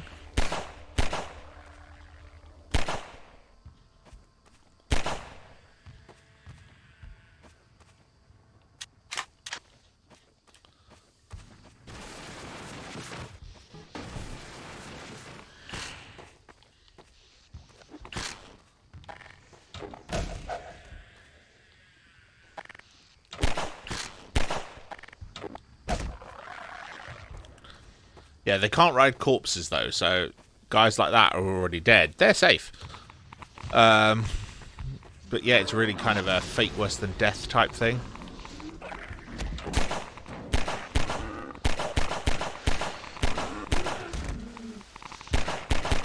And you see the zombie's brute strength as it just, you know, launched that barrel at me. But it's also kind of, they take a lot of hits to go down. You kind of have to focus on the crab. Because if you don't, then you can end up with, you know, you'll kill the body of the zombie, but then the actual crab will still be a threat.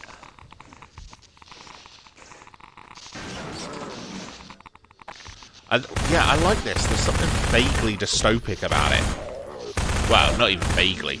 Like, this is really dystopic. Yeah, I'll see. So I killed the zombie, the crab head came off.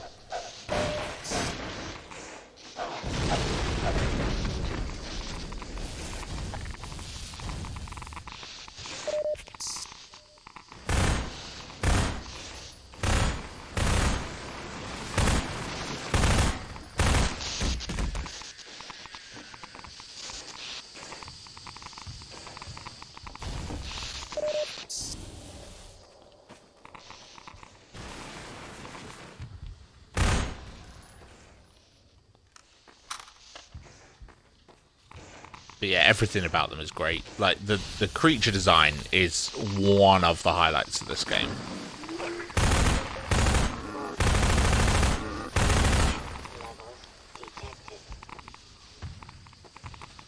And there is a whole load of these zombies later on when we get to Ravenholm.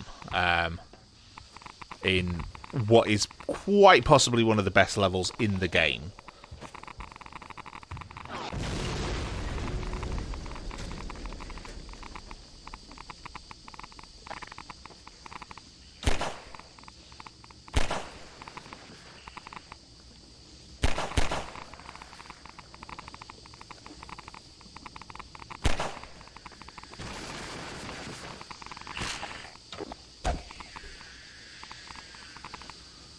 Look at the mouth for their... Ugh. Yeah, they really do give me the creeps. I'm not sure what all this toxic waste is. Like, is this stuff that's come from Zen? Because there is... You know, the merging with Zen has had an effect on the world, and you do learn about it. Hey, Dr. Freeman, I've been hoping you'd show like up. the oceans are drying up and things like that. It's going to be tough dodging civil protection out there in the open, but drive hard and you'll make it. You'll find more help up at Station 7. Just a few bends up the river. It's the old red barn. Climb on in. Fire her up. Or the fact that, like, the Combine have... You better get going now.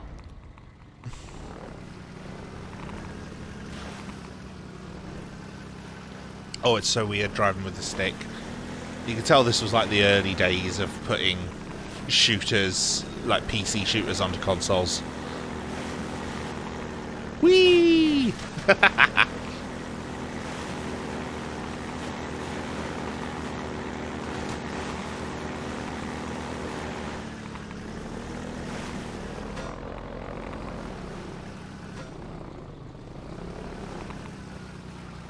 But yeah, I don't know if it's ever really explained what all this nukage runoff is.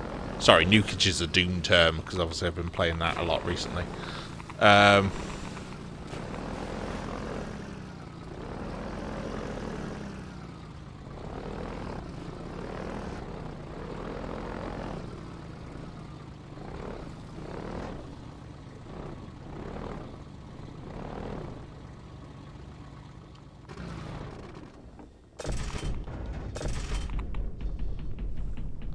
Oh, an example of, yeah, we have to stop for another puzzle. Because, yeah, we'll give you this great airboat.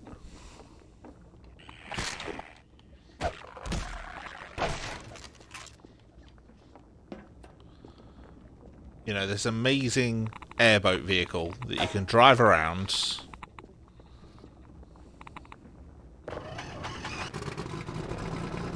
But will make you stop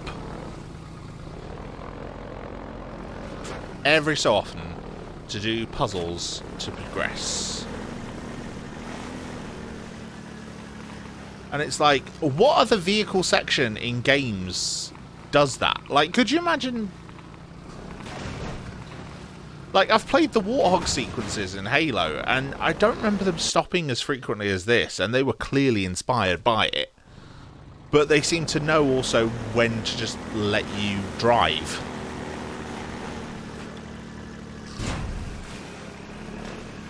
This is now chapter 4. This is water hazard, so...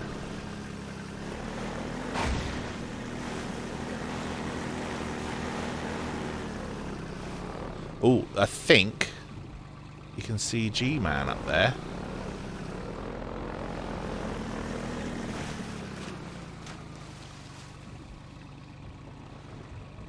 Possibly. I might have missed him. There are a few spots in the game where you can see the G-Man watching you. I'm pretty sure one of them is up there. And in fact, there's a lambda here, so we can actually get out and explore and probably get some supplies and maybe fight a couple of enemies.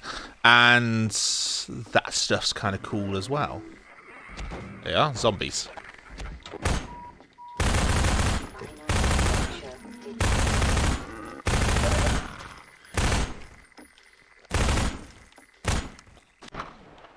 Oops. Did not mean to do that.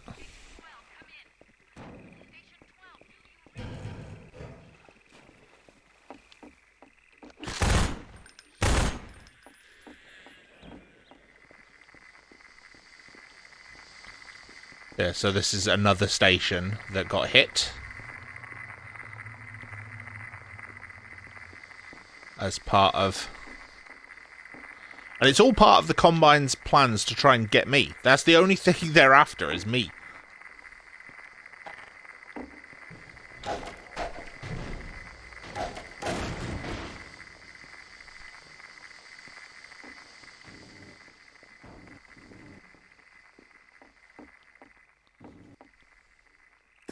But I like that they're all using the lambda symbol as well, because I think the lambda symbol is obviously, it's on Gordon's armor. I say armor. The HEV suit that Gordon wears has the lambda, because the lambda is a symbol for half-life, radioactive half-life, and it is a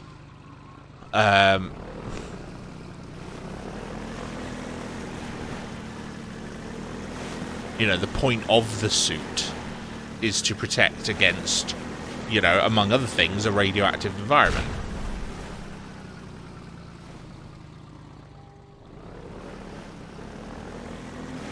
I can't remember which way you go.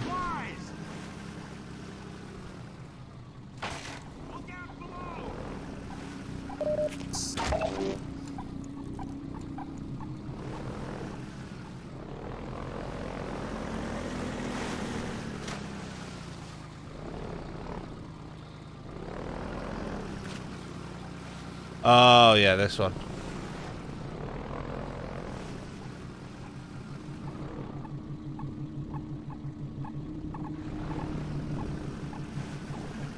So they're still following me. They're still sending their drones after me. This puzzle's a pain in the arse. I'll do it in a minute.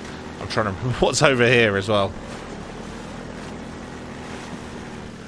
There's just gates. Not that the game is deliberately trying to funnel you a particular way or anything.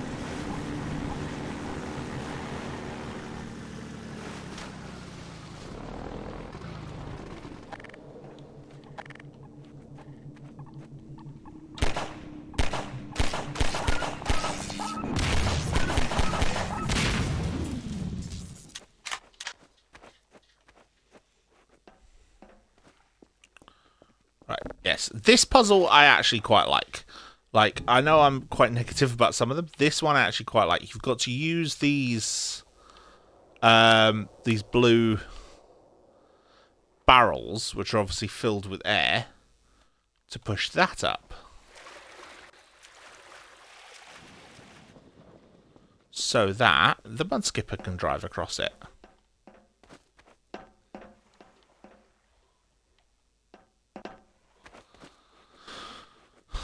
But you obviously need a few of them.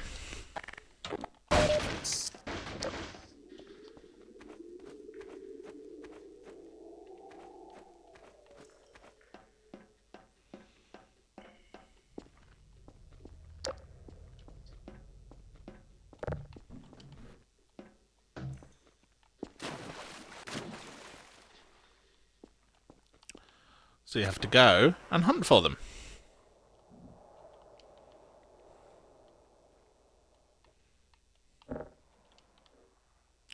So yeah, I know I'm quite critical about a lot of the puzzles, but this one sticks in my memory for how good it was. And it rewards exploration, which is something I like to do in games anyway. Like I'm still finding things in Cyberpunk, and I've been playing that for years now, exploring that city, and I'm still finding new things.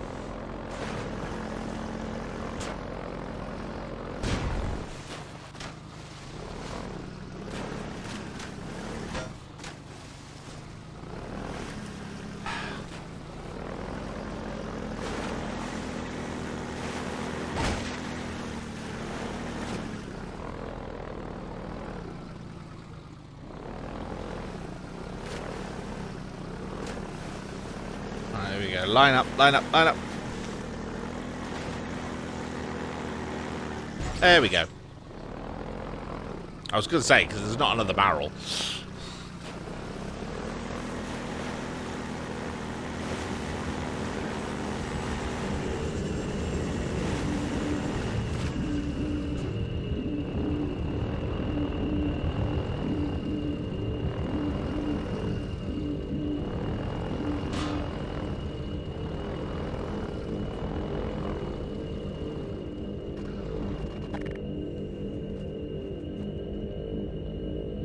City 17 over there.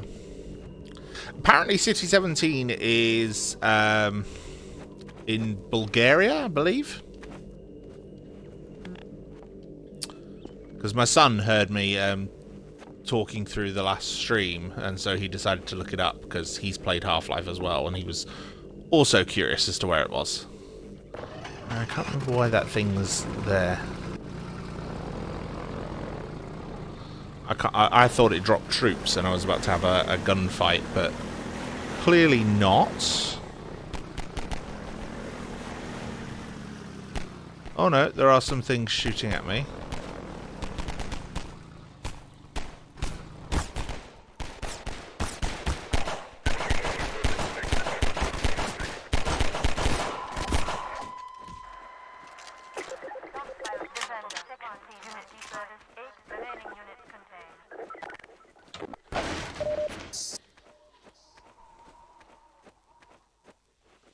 Oh, I believe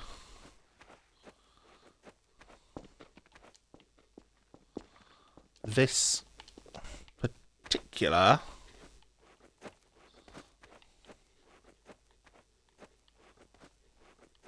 Attention, ground unit. Anti-citizen reported in this community. Code.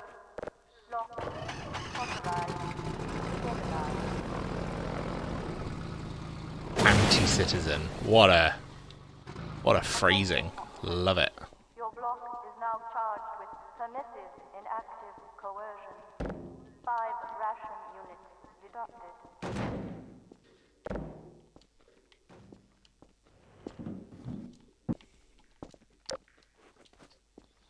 Is this the one I'm thinking of?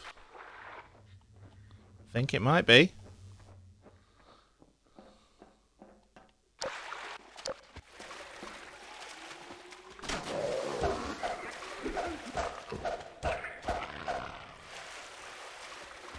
Maybe not.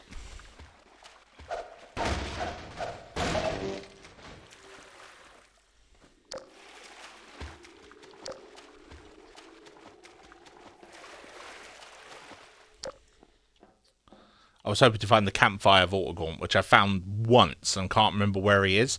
I know he's somewhere in this particular level down one of these sewer grates.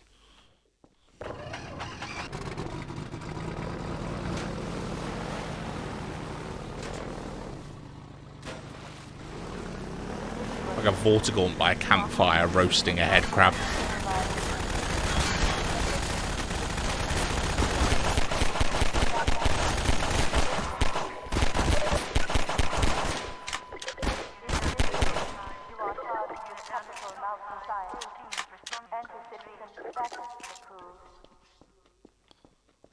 Yeah, here in City Protection, just like constantly looking for me. It's very cool.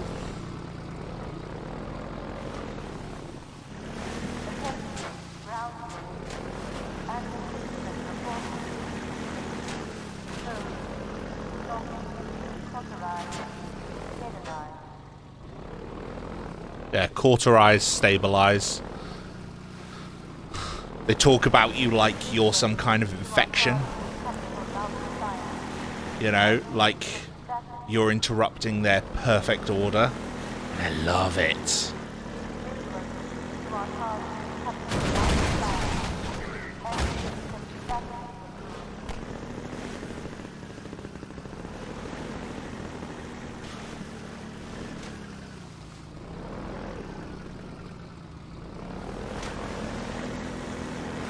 I can hear civil protection, can't see civil protection.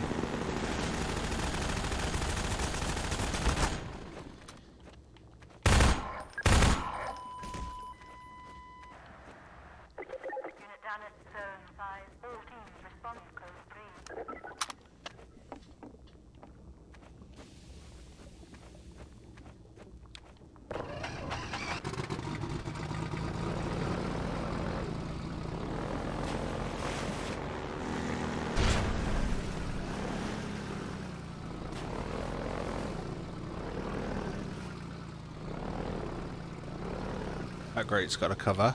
That grate's got a cover, so it's not either of those. Ooh, barnacles. Like I said, Zen wildlife.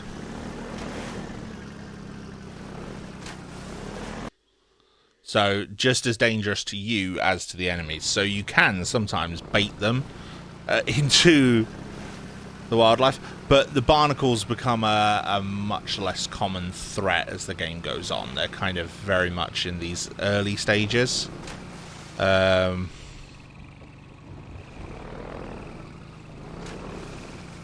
reasons that will become apparent as we go through this Let's Play.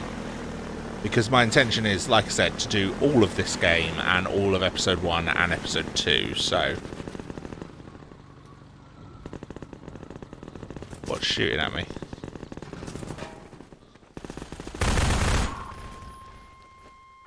Geezer. Dead.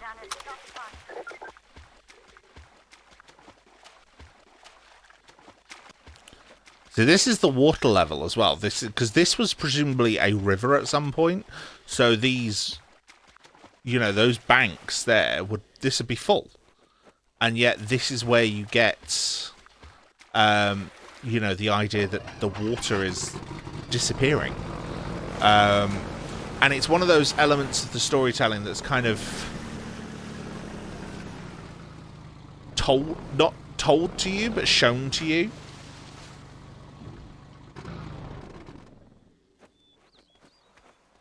And I do quite like that sort of more organic storytelling. It doesn't happen very often in games, and there's some companies that are not so good at it. Valve are one of the ones that I think really kind of excel at it.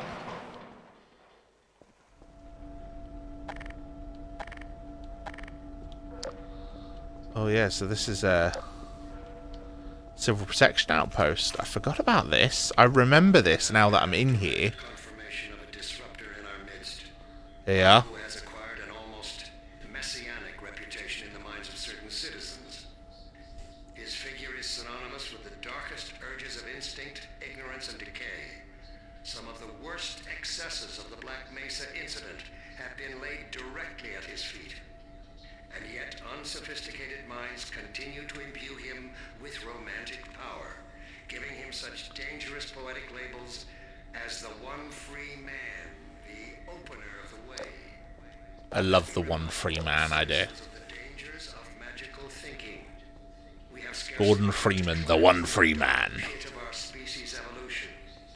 Let us not slide backward into oblivion, just as we have finally begun to see the light. If you see this so-called free man, report him. Civic deeds do not go unrewarded, and contrariwise, complicity with his cause will not go unpunished. Be wise. Be safe. Be aware. So that's Wallace Breen. I think I might have spoken about him a bit in the last stream that I did, which when I put this up on YouTube will probably be this stream and the last stream combined. But essentially... Ugh, torturing people. But yes, essentially, Wallace Breen. How do we explain Wallace Breen? Breen is... Well, he was one of the scientists at Black Mesa. And when the Combine attacked sometime after the Black Mesa incident, and like I said, this led to the 7-hour war. Oh.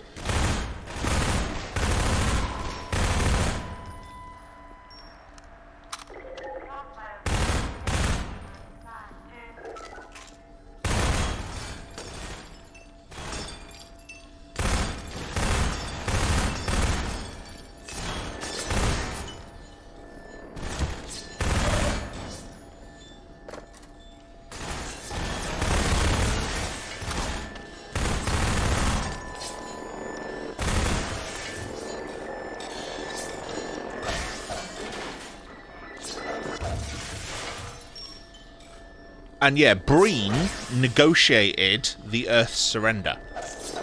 And so he is one of the spokespeople. He's essentially a puppet ruler for the human race. Like, that is his whole deal. Oop.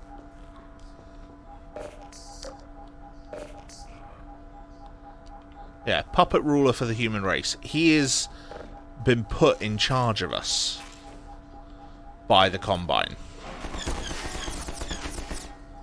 Whoa, whoa, whoa, whoa, whoa.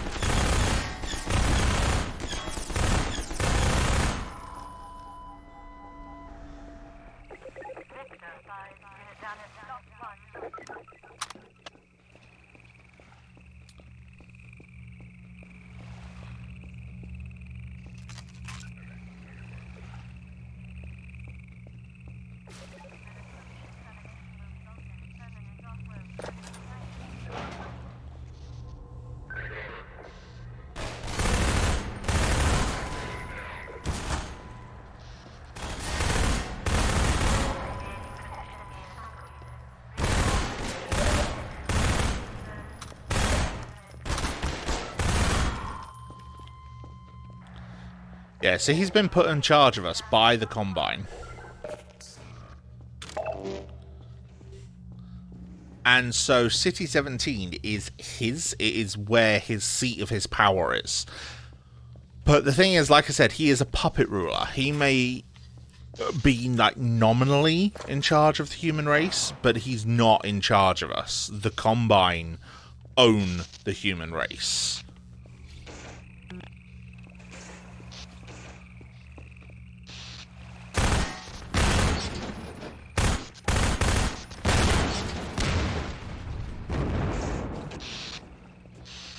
Yeah. And yeah, I don't think it's ever particularly clear that he has really any more control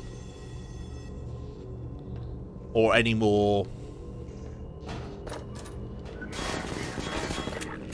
special treatment really than we do.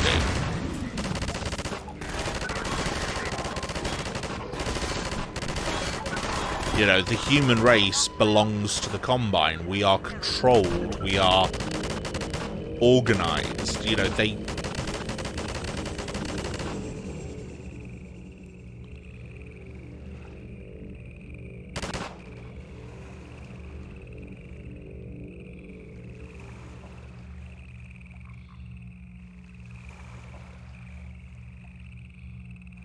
Are we good?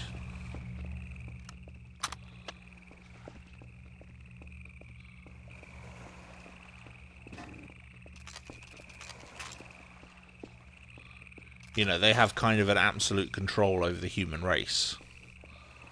We are subservient. All Breen is their mouthpiece.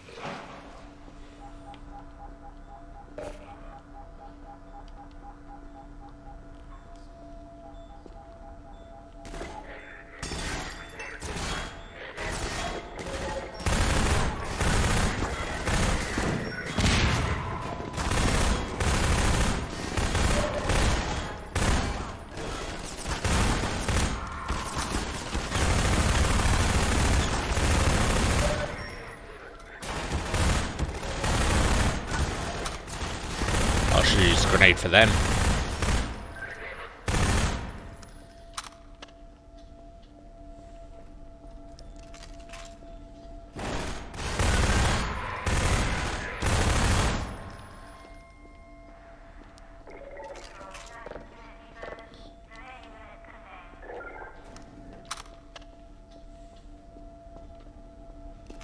I want to be able to steal that gun.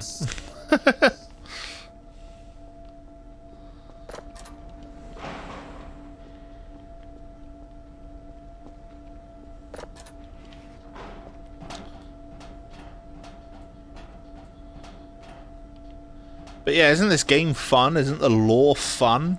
It's like there's so much darkness to it. You know, this is not a fun world. This is a very dystopic world.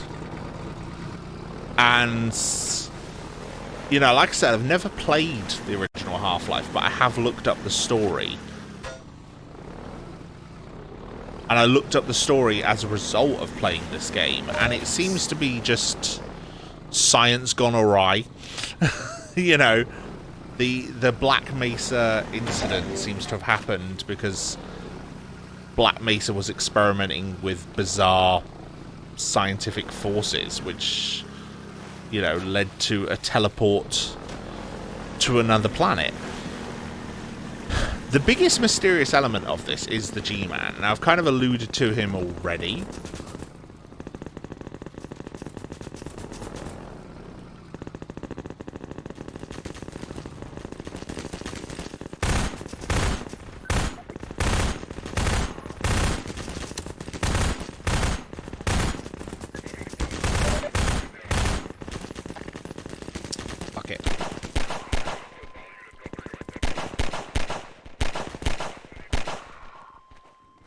That's better.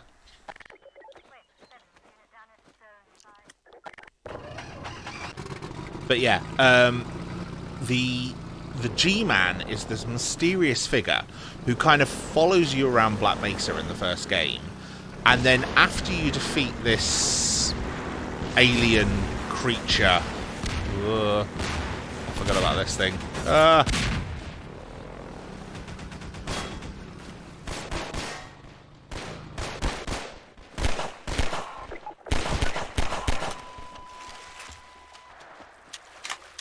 After you defeat this alien creature that's kind of behind the Zen invasion, the G-Man kind of appears to you and whisks you away.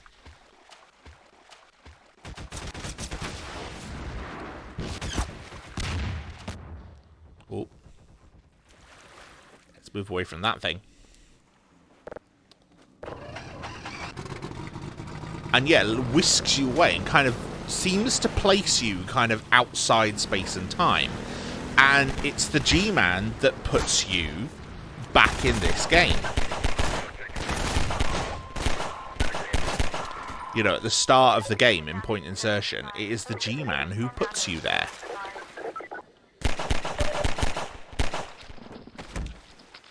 I want that.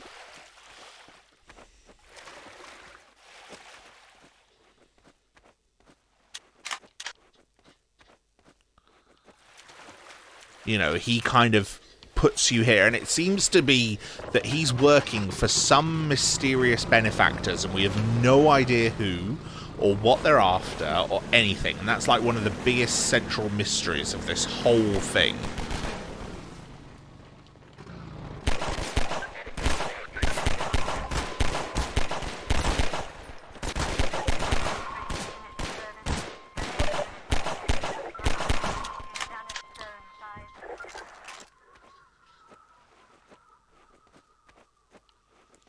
This is like, who is the G-Man's benefactors? What is he after? Because he sort of describes the Black Mesa incident almost as like a test. And when he puts you back in point insertion at the start of this game, it's one of those where it's kind of like, whoa.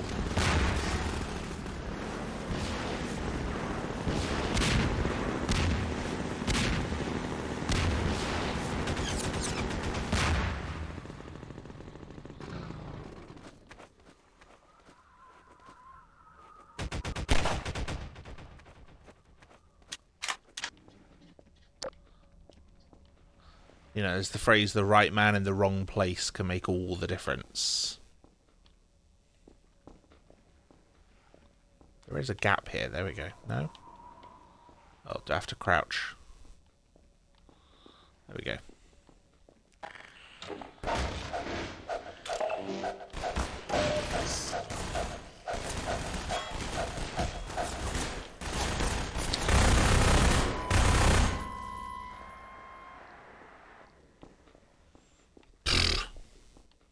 Flipping things.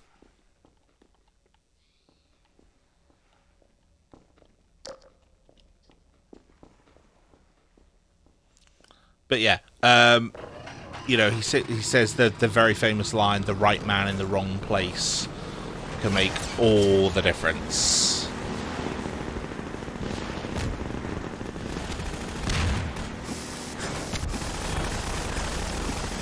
Nope, can't go that way. Okay, what the frick?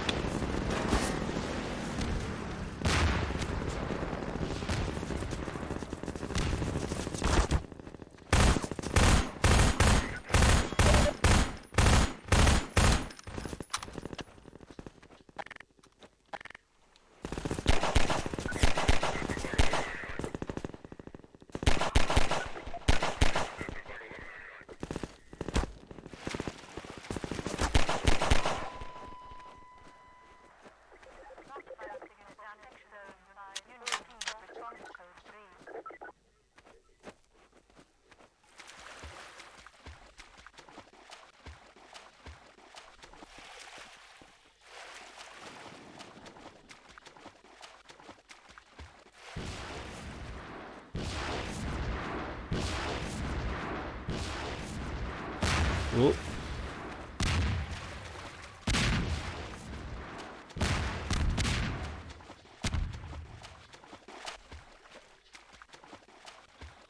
I honestly can't remember how to get out of this bit. And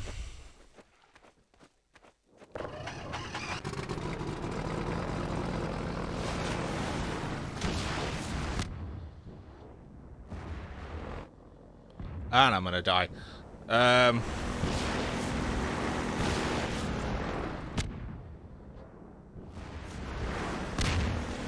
shit.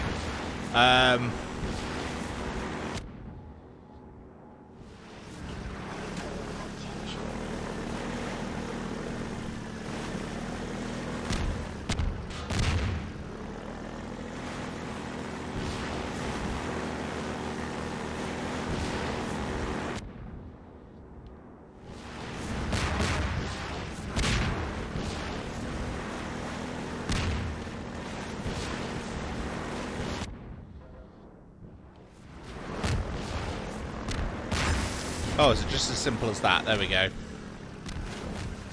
And I'm nearly dead, but...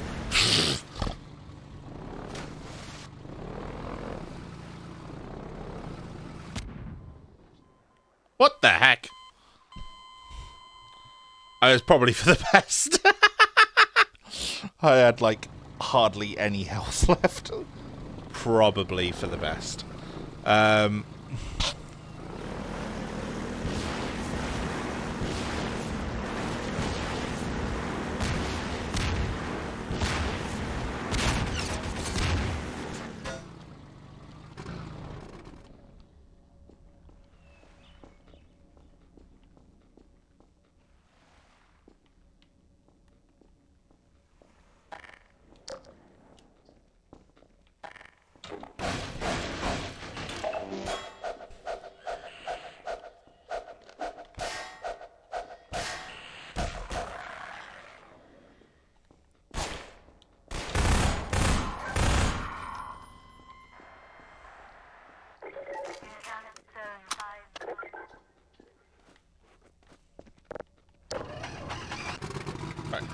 You do get a gun for the airboat very, very soon, and it's much better. Right, so now we know how to get over the fire. Let's just skip the pleasantries and just do that.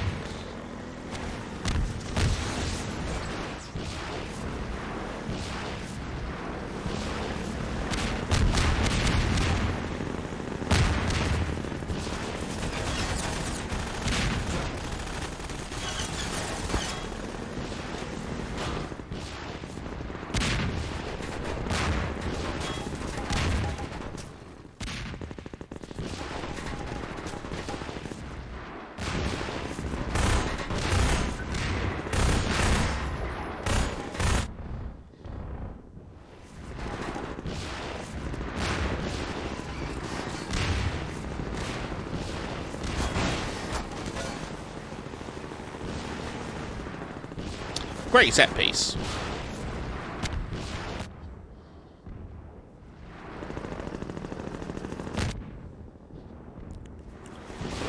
I remembered I can burst straight through these. So. I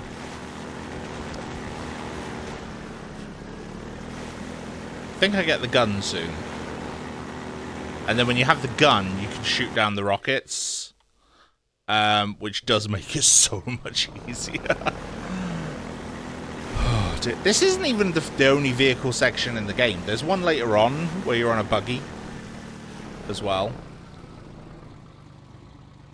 Oh, this bit.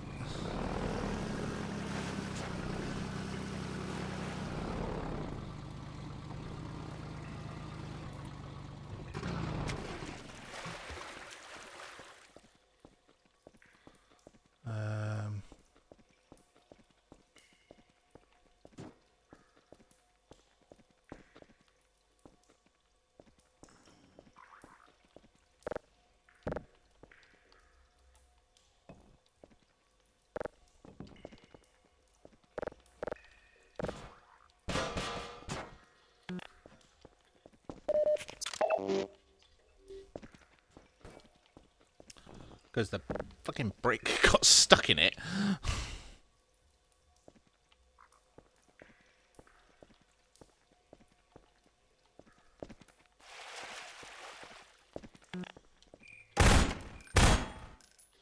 Damn it.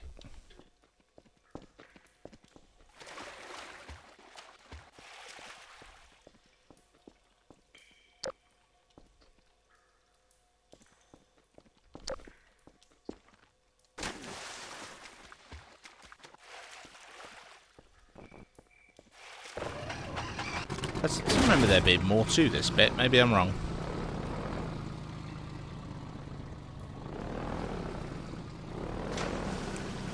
I'm probably blurring bits together in my mind.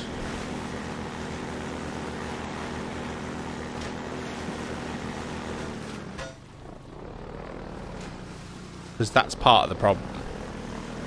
Because it's like I'm talking about a game that is 20 years old and I probably played about a decade and a half ago for the last time, and it's like I can remember huge chunks of it, but I can't remember everything.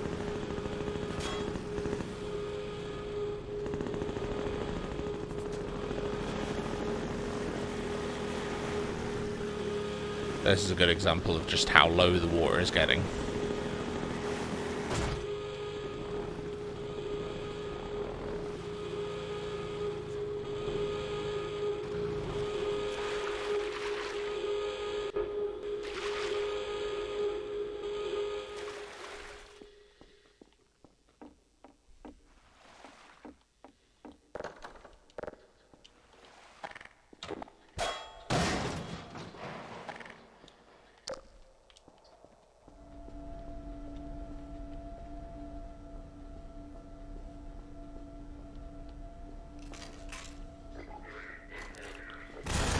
Magnum.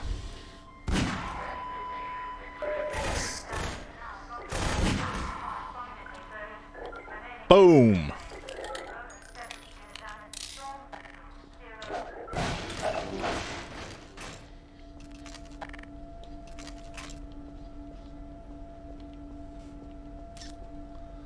Very good, very powerful gun.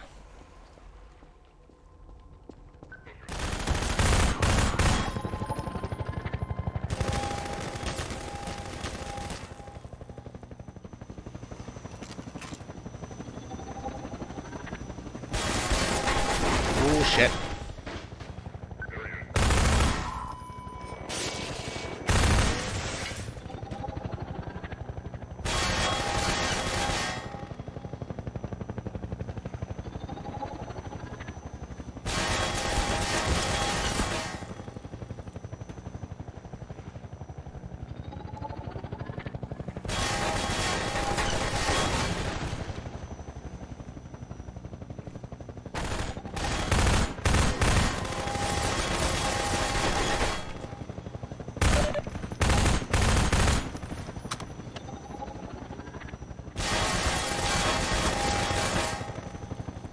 Scheißen.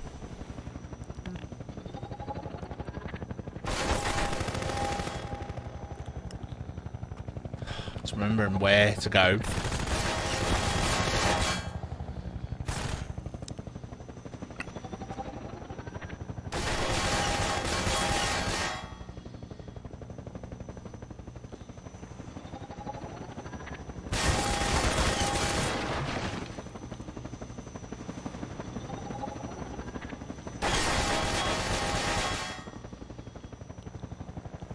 right.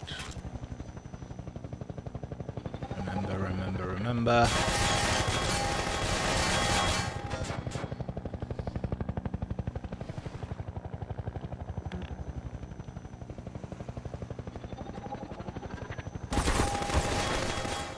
There we go.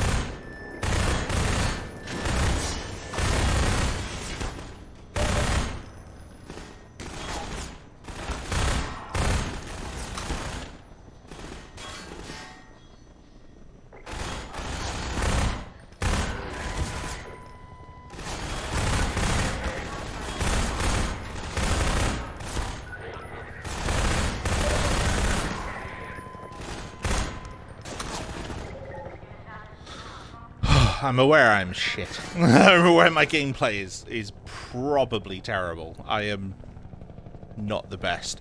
But to me, the point of this was to do it as kind of a review in progress. Like, anyone who follows me anywhere else knows that I do the podcast. As part of the podcast, I review stuff. And Half-Life is one of those things that I have thoughts about. I think it does certain things very, very well. I think its lore is fascinating, and anyone who knows me and follows my stuff knows that I am a lore nerd. Like, lore is one of the big driving things for me in what I'm interested in and what I watch.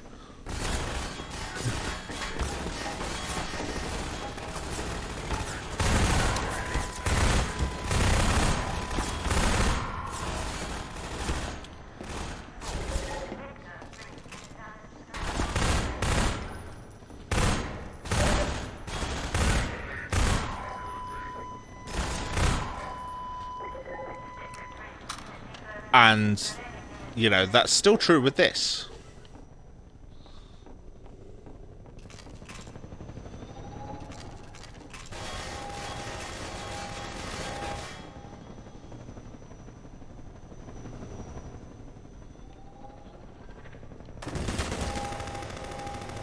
Whoa.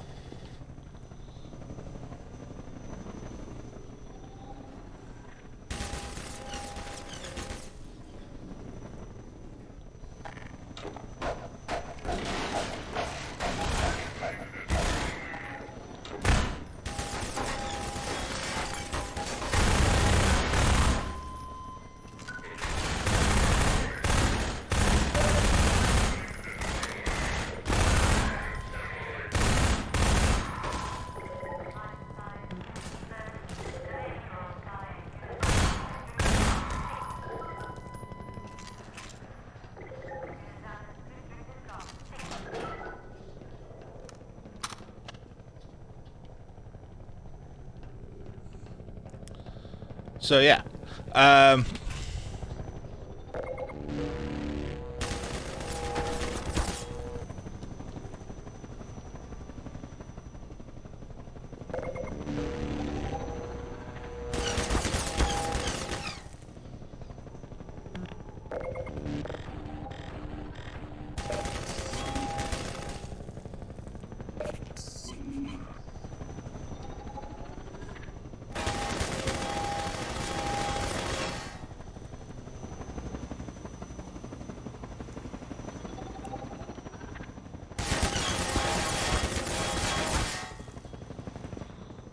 yeah, so what I wanted to highlight here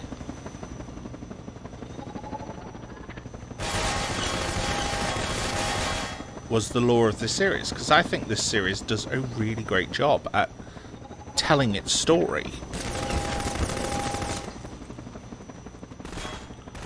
You know, it's a very organic form of storytelling.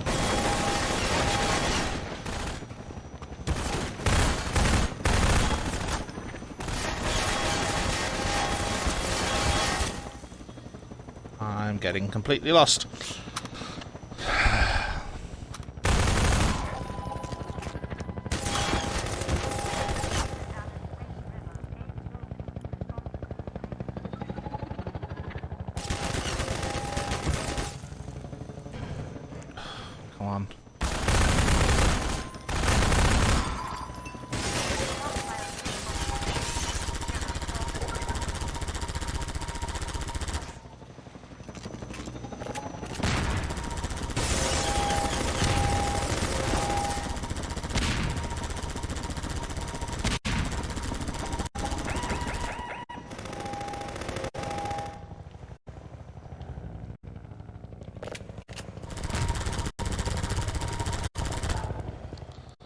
Chase that off for a while.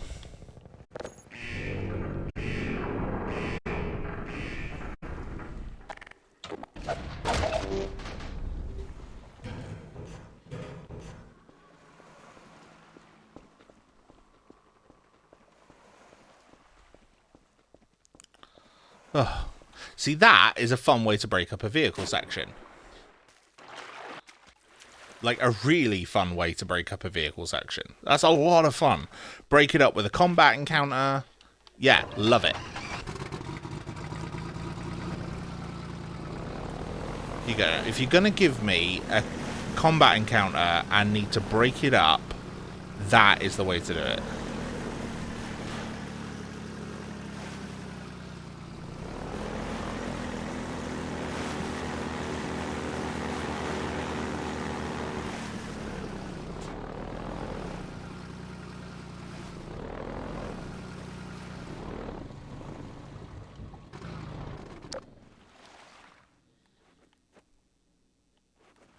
Yeah, it's not that one either.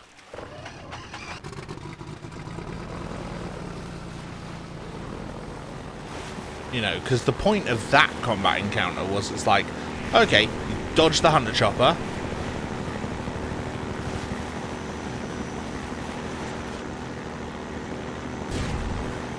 You know, deal with the enemy troops coming your way.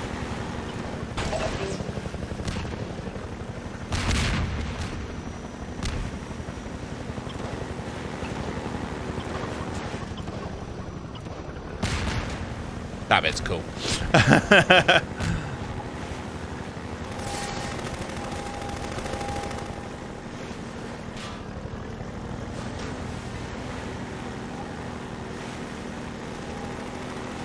You know, you can still hear the chopper out there. So you know it's going to be waiting for you when you get to the other end. It's really cool. The only problem is those load screens really do break down your flow. And I get that they're like one of those limitations that can't really be helped. So like there's nothing you can really do about it. But oh, it's such a shame. I don't even know if I'm going the right way. Like, I assume I am. But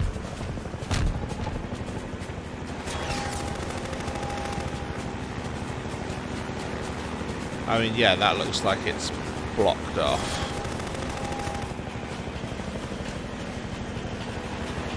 Yeah. And it's playing music at me. You always... Like, the music in Half-Life is used so sparingly that you know that when it does play, you're in for something good.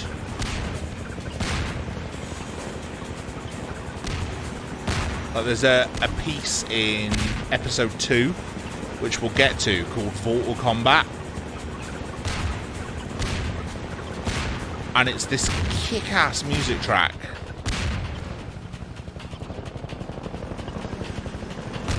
That plays over you know, a very cool set piece.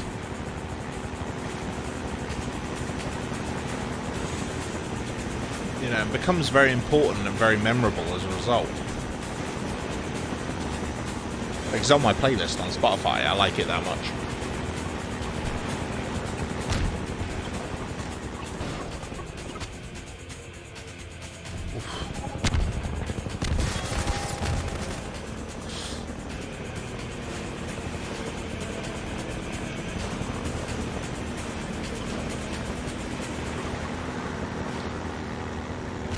Stuff like this, like driving through these concrete tunnels. You know, it's very, very cool.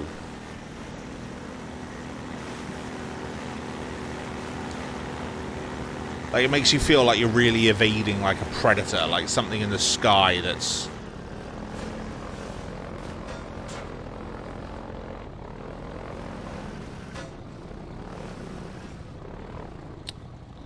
Oh, God.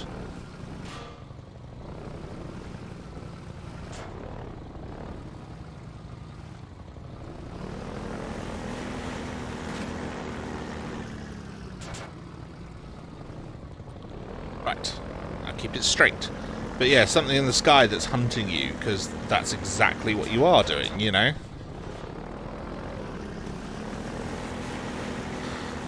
But yeah, I'll get to the next checkpoint soon, and then I'll get the gun, and then you get to fight the Hunter Chopper, and you actually arrive at Black Mesa East, and then the next part of the story really progresses.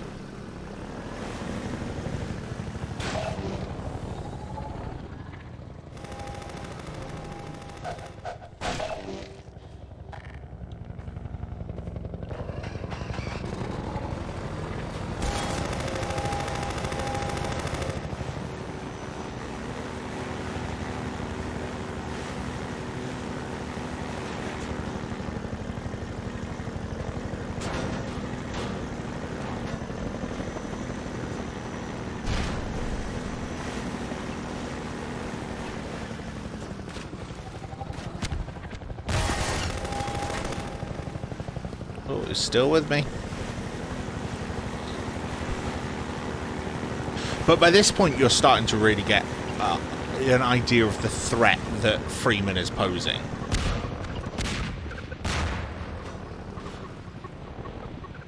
You know, you've got that speech from Breen, you've got the fact that the Hunter Chopper is chasing you. You know, you are being actively pursued as a threat now.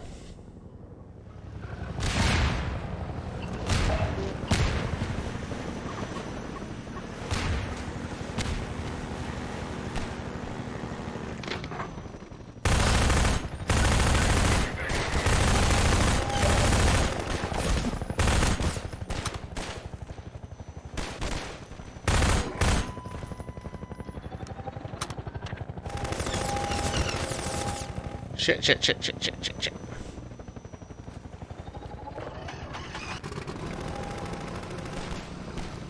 So now I know what happens if you hit a barnacle with the airboat. It picks the airboat up. That's not fun. Let's not do that.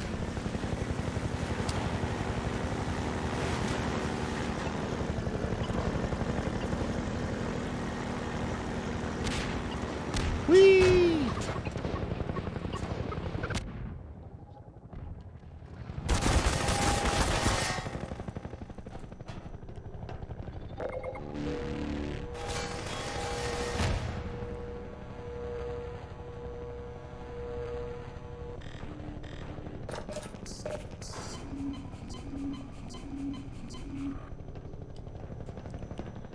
Heal a bit, get some supplies if there are any.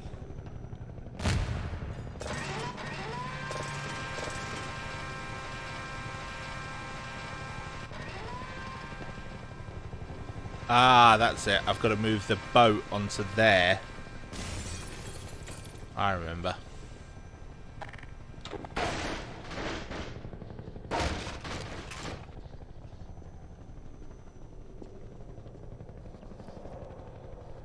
Yeah, not much in the way of supplies, but there's some. Ooh, 100.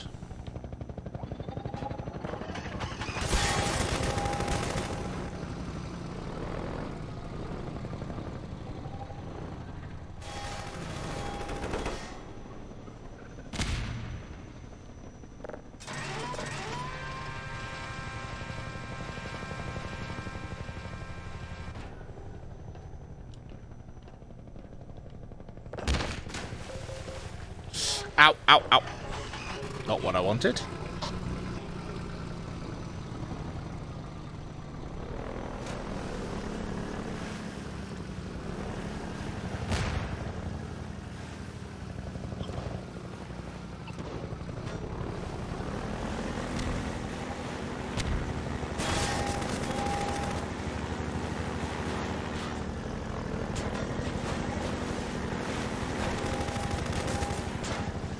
I love the way it kind of rattles and rolls around.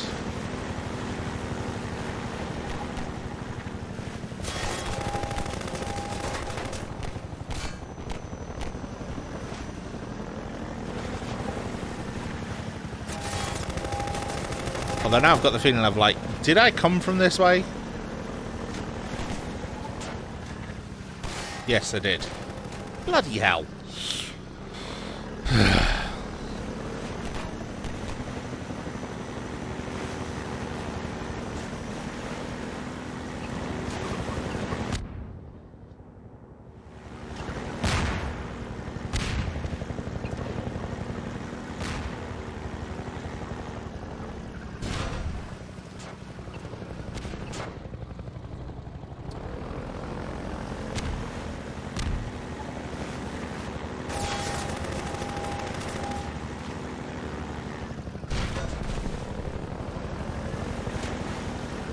So now I've got to jump back up again.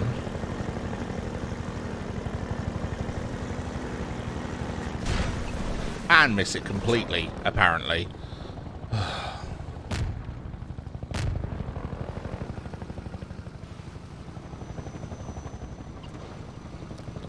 Controlling this entirely with a stick is not the most intuitive thing anymore. I could probably change the controls, but it's like... At this point, it's just easier to do it this way. I don't know how much controller mapping you can do in this one, anyway. Oh, for God's sake.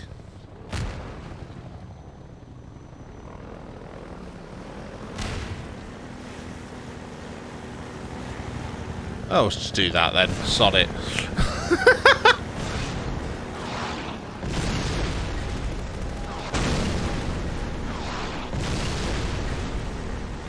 So, head crab shells now.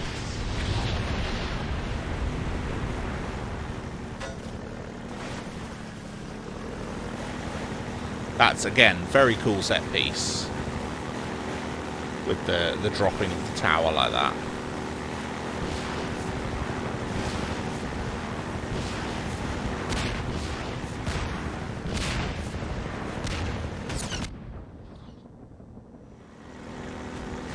And it's one of those where obviously we're quite far from City 17 now.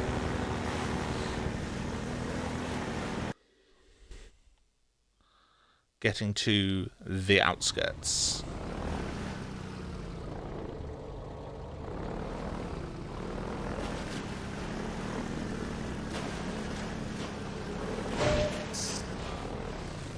Ah, I think this might be the bit I was thinking of earlier.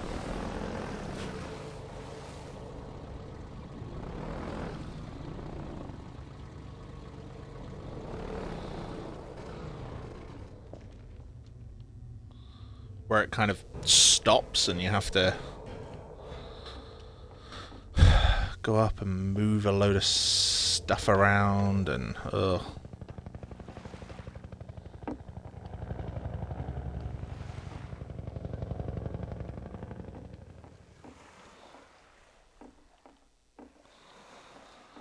It's a bit of a pain.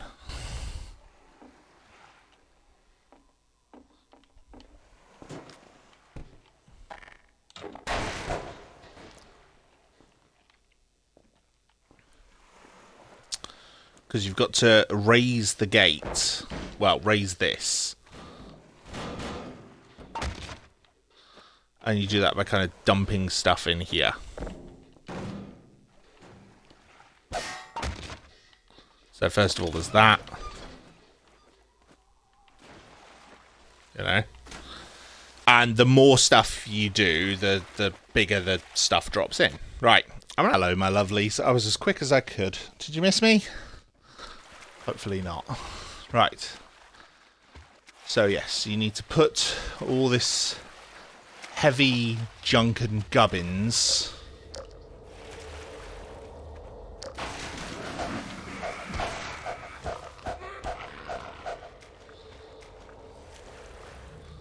that actually jump scared me. I forgot that. Some of the jump scares in this still work, and when we get to Ravenholm, you will see loads of them. Oh, for God's sake.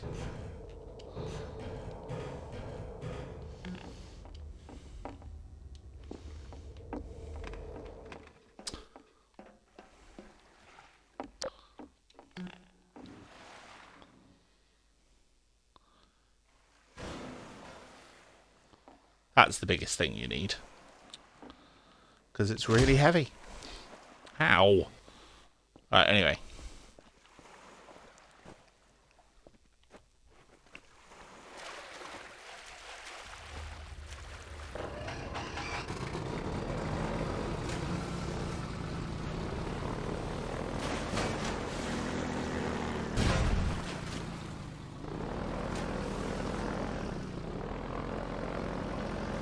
Like I said, I could do without some of the puzzle sections. It's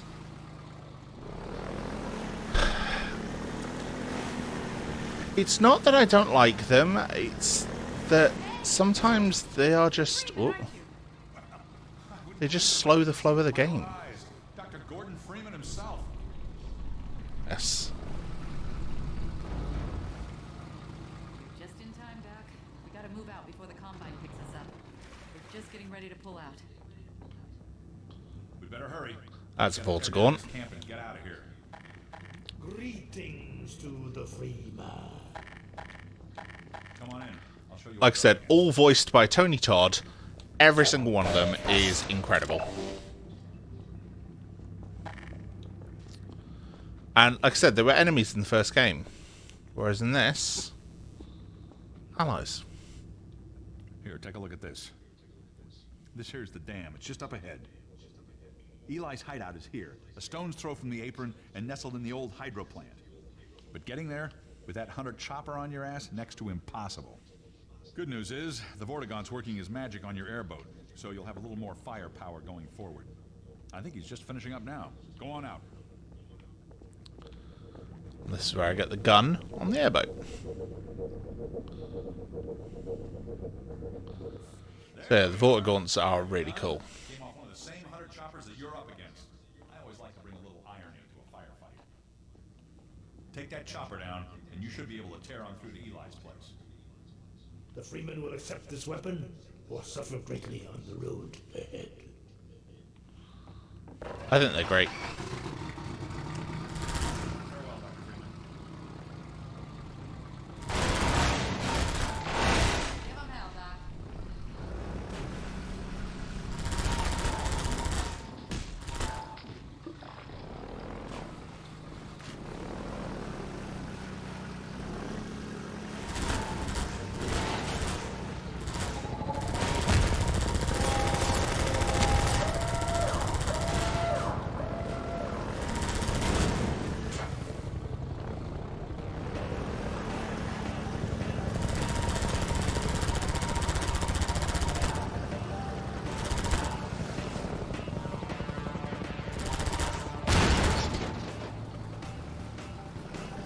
Use some lower pressure things to test it out on first, you see.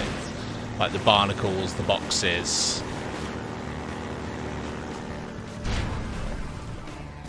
I mean, you do shoot it, and it kind of buggers off for a bit.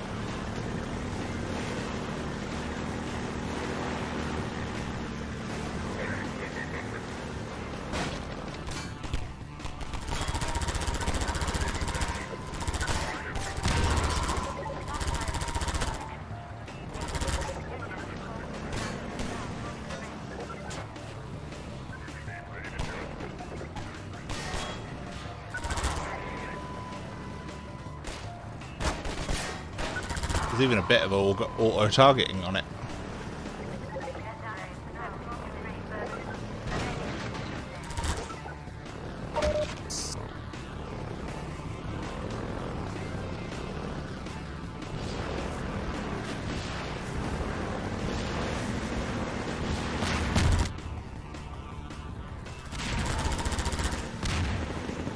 Instead, you shoot down the rockets.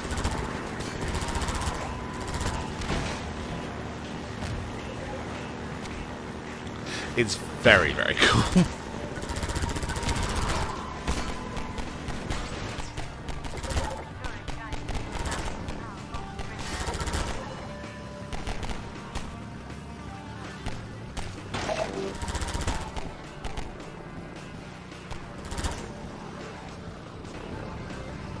There's a lone guy shooting at me. I cannot see him. I mean, I don't wear glasses now, but still.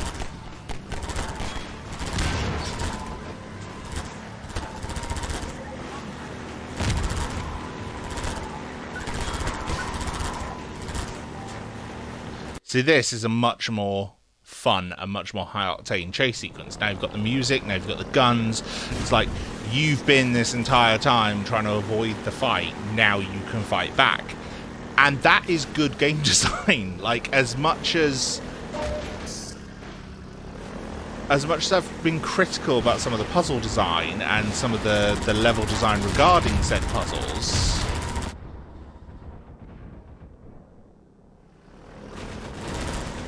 this is good. This This is good standout game design.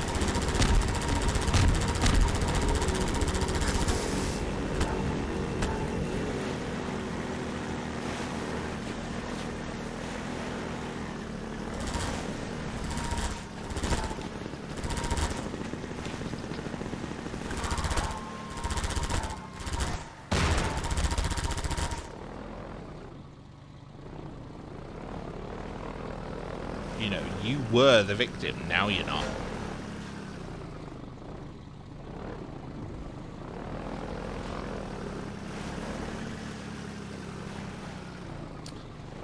There's a fork with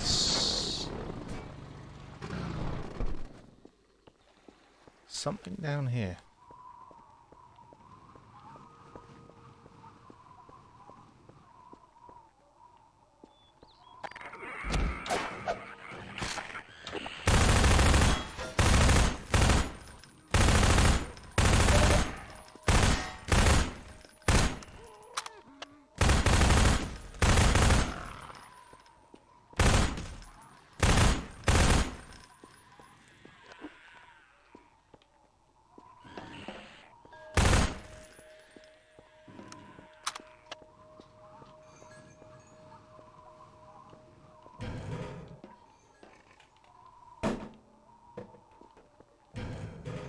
The hell?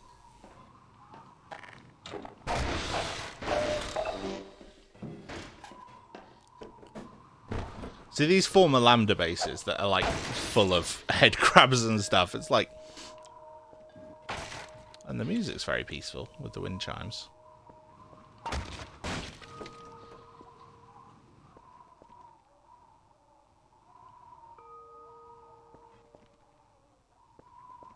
But yeah, but it's like also like, is it actually adding anything? You know, am I losing most of the ammo that I'm actually using to try and get like a little bit of health? It's like maybe.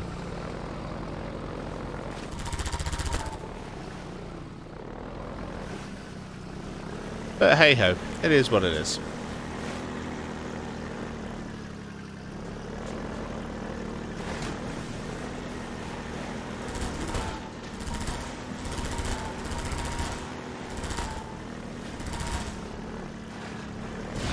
So, we've seen, I think in this game, if you count the ichthyosaur that you see while...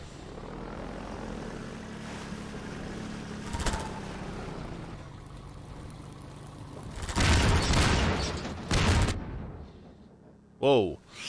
But yeah, if you count the ichthyosaur that you see during the teleportation sequence, you know, where Gordon teleports all around while trying to teleport to Eli's lab.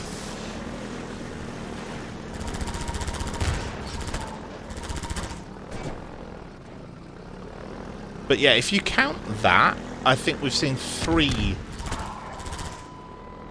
native creatures. Between the barnacles, the head crabs, and the ichthyosaur. The ichthyosaur isn't an enemy in this. Obviously, the others are. I think the ichthyosaurs were an enemy in the first game, though. So, and then the Vortigaunts. So that's like 4 life forms from Zen. Because the Combine troops, you know, they still seem human. They talk English. They, you know, they speak in English. So, there's a lot of unanswered questions of us about the Combine. Well, I say unanswered. You do get answers later on.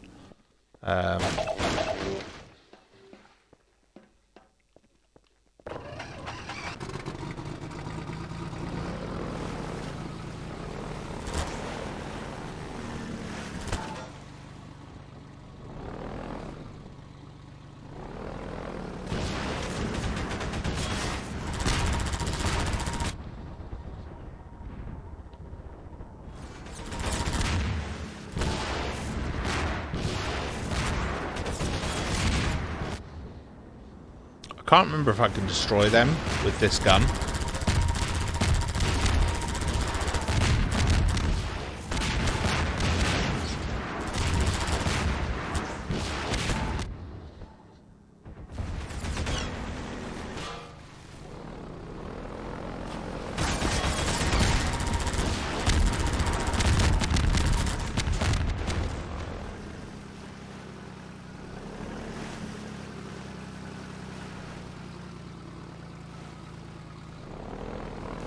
Answer is yes, I can, but I do have an ammo counter.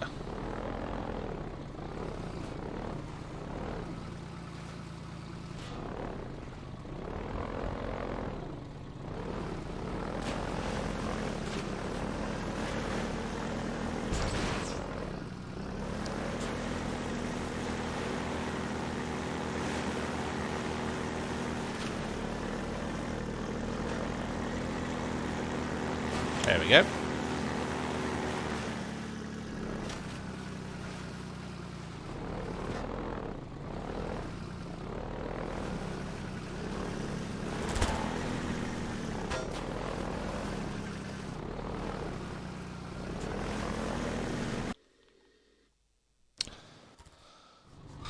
But yeah, you'll learn a lot more about the Combine as the game goes on, and their technology, their troops, all very, very interesting.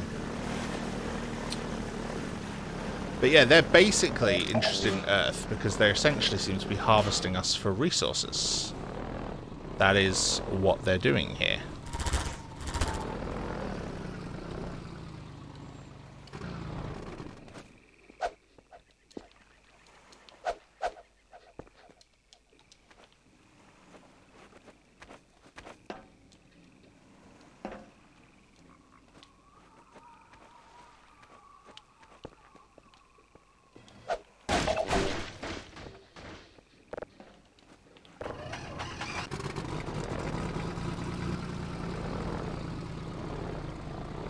But you get to see plenty more Zen wildlife later on. I'm not sure...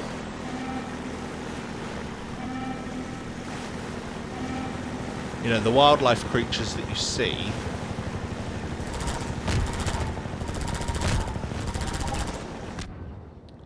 I'm not sure how many were in the first game, so...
Those are deafening explosions.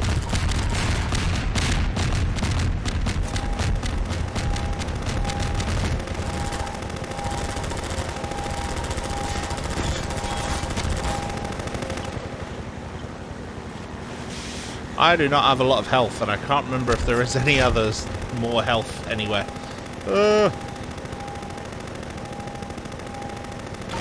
Yeah.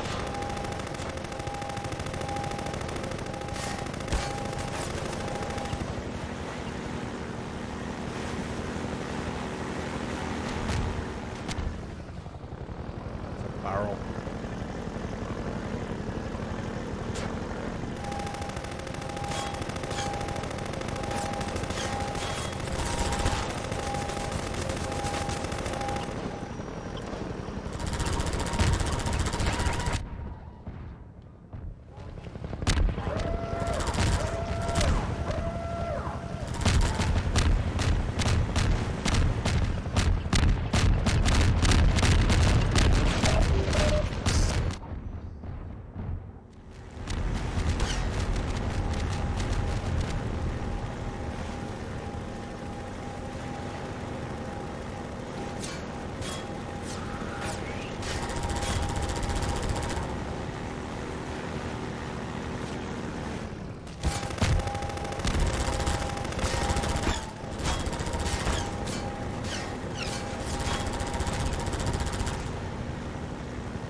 get you, you bugger.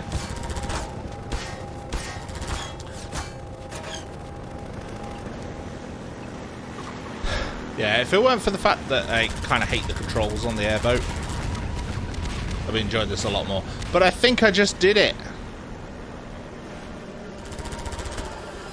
Yes, I did. Fantastic. Because, like I said, I'm not a fan. I hate the controls on the airboat. So, it's not an easy boss fight. Well, that's a lie. It is and it isn't.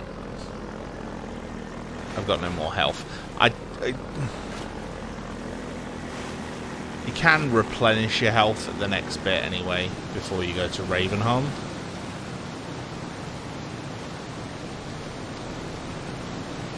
I'm just trying to remember how to get there, because...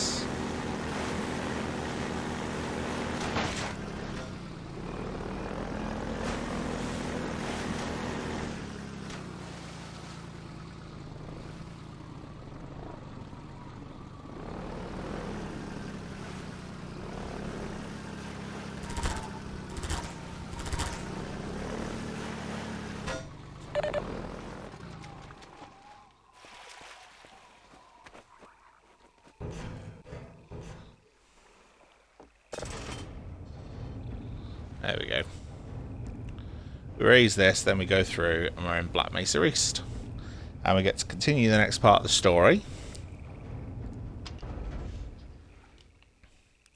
And I know I said I was going to go until Ravenholm, but this has taken quite a bit longer than I thought. And I do have work in the morning, so as much as I would like to stay doing this, and I really would, because... like I said, problems with this game aside, I do really enjoy it.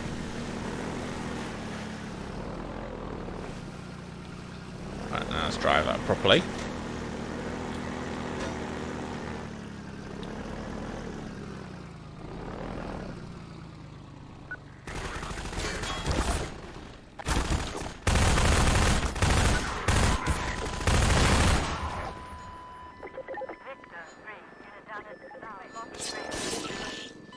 Oh, you son of a bitch!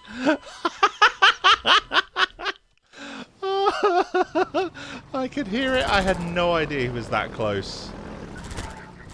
Oh, well, let's go. Just use the airboat gun and kill them from here.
Let's heal as much as we can, shall we?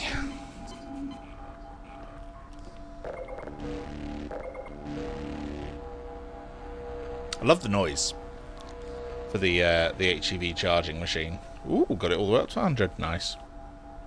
Are those grenades? Okay.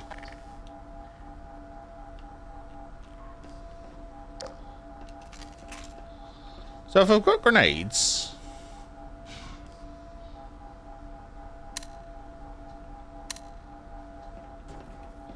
why would it not let me put a grenade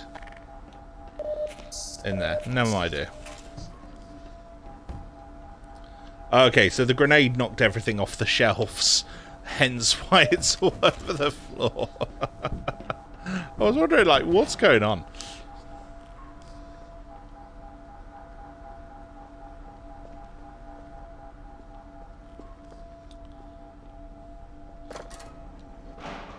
Is this just another way station? Because I thought it was nearly at Black Mesa East, so...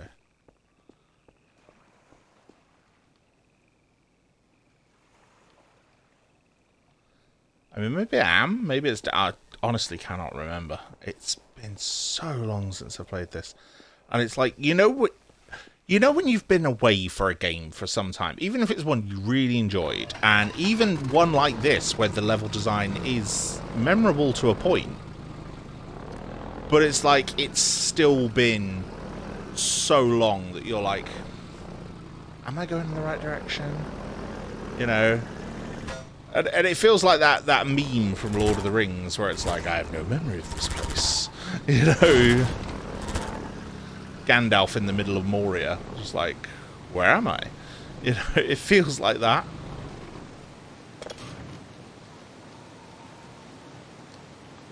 Okay, yeah, we put the ladder down for there.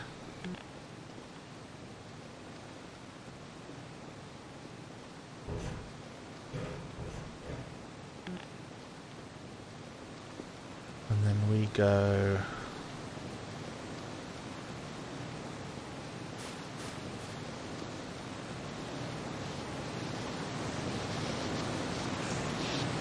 That's it. Controls for the dam.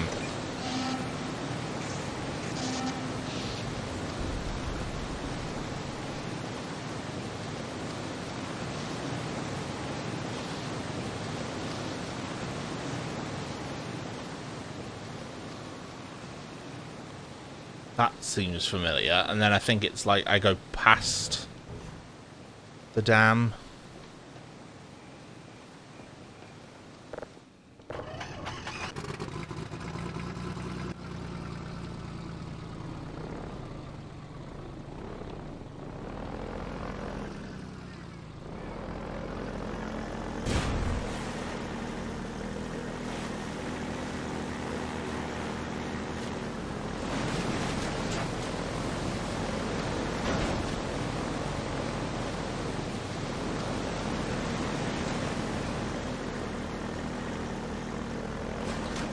I've got to kind of go up that ramp because it's actually like ages away from the thing.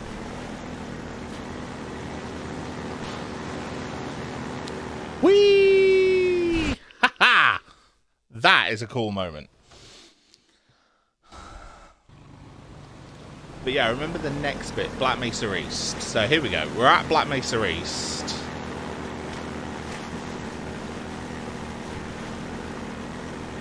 Or nearly at Black Mesa East, anyway.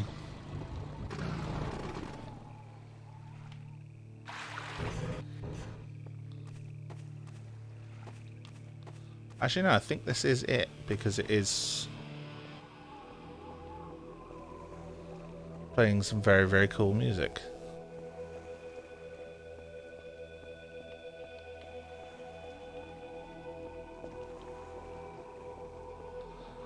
It's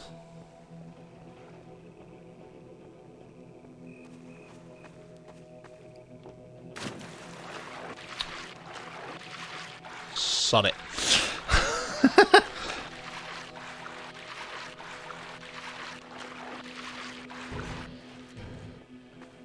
There's a lambda there, which means this should be something. Maybe it's up here.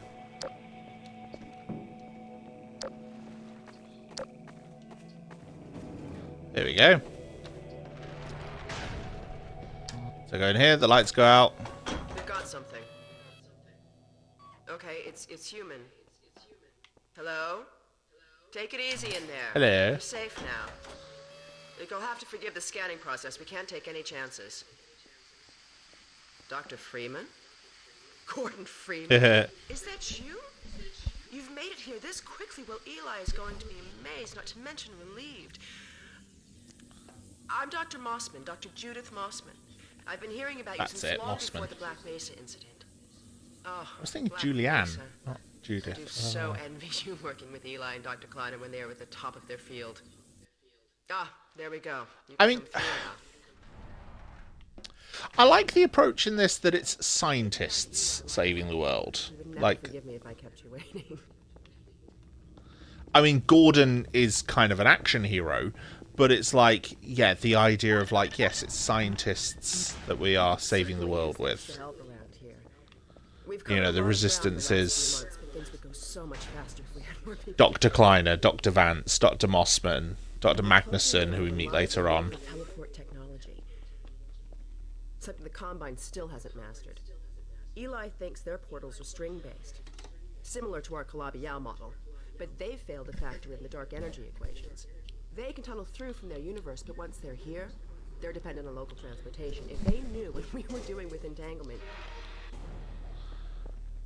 And the whole idea of teleportation, and it's like, that's what caused the Black Mesa incident in the first place. So this is why they are researching it, because it will give them an advantage over the Combine, even though it's... The whole reason why it's a problem in the first place is because of the Combine. Vortigaunts playing chess, I think. Vortigaunts cooking with chef hats on.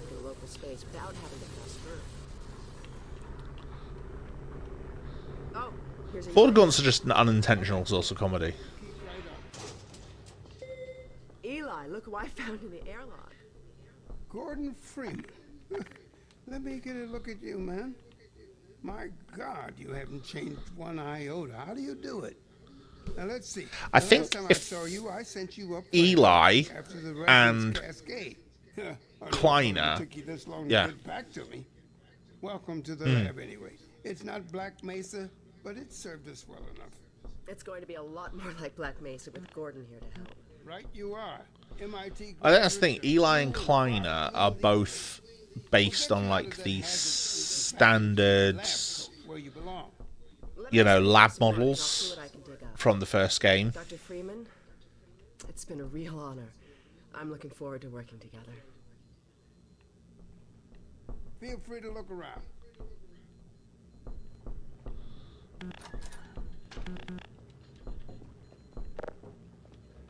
You remember my wife Ozzy and Eli's fan. That picture and Alyx were all I managed to carry out of Black Mesa.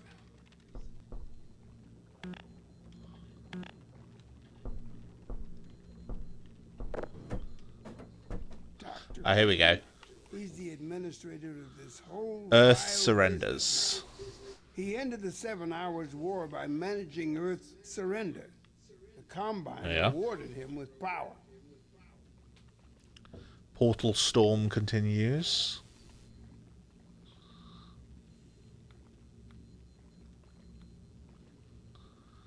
Combine victory.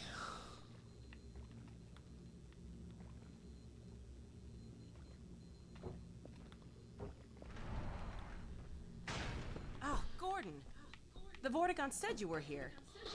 Black Mesa admin charged with Human I believe he broke your record, honey. Affairs Bureau. He earned it. I guess you proved you can handle yourself out there. There's nothing Gordon can't handle, with the possible exception of you. Dad, please.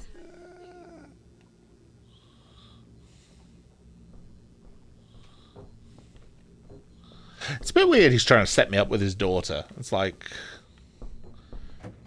I mean, I know there's been, like, a decade or so between the two games, but...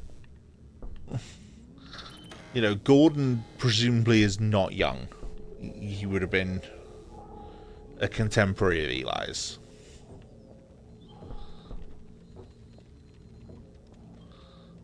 At least that's how I'm reading into it. I think because Alyx is supposed to be his love interest, or unless he's trying to make out that she's, like, really capable, which she is, obviously.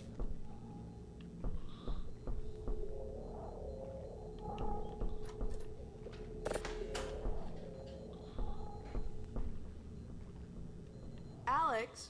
This one's back. Watch. The Vortigaunts relieved me so I could come see Gordon. Anyway, I should be in here working on the portal. I have the repairs well in hand. Someone misjudged the capacity of the Combine thyristor. Are you blaming me? No, not at all. It was a calculation error, not a mechanical problem. Then maybe you should let me do the calculations next time, as well as installing it. Alyx, really? Sometimes I think you deliberately misunderstand me. Alyx, why don't you take Gordon along and give him some practice with the gravity gun? I don't know why. Come on, Gordon. Let's go have yeah. The zero-point energy field manipulator is not a toy, Alyx. Yeah, having Judith contrast against Alyx like that, and it's like... I get what they're trying to go for, but it feels bad having the only 2 female characters in the game immediately at odds like that. She's one of the main reasons I spend so much time outside. You should hear her drone on about how it should have been her in the Black Mesa test chamber that day. I mean, I get there's an element of, like, age divide. Down here. But you know, like in fiction where they have male characters getting like a... We don't go there anymore. We don't go to Ravenholm anymore. Come on. We'll find out why they don't go to Ravenholm in a bit. But yeah, it's like this testosterone pissing match. And it's like, what Alyx and Judith have is like a female equivalent of that. And it kind of sucks. Like...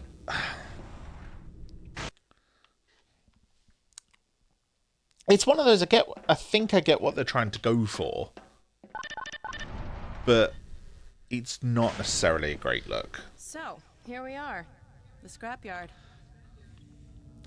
And this is where the physics engine really comes into effect. Because of what we now get to play with. This is a gravity gun my father was talking about. You can call it the zero-point energy field manipulator if you really want to. It's designed for it's the gravity gun. Materials, but we mainly use it for heavy lifting. Give it a try. The primary trigger emits a charge. You can punch stuff and send it flying. I found it handy for clearing minefields.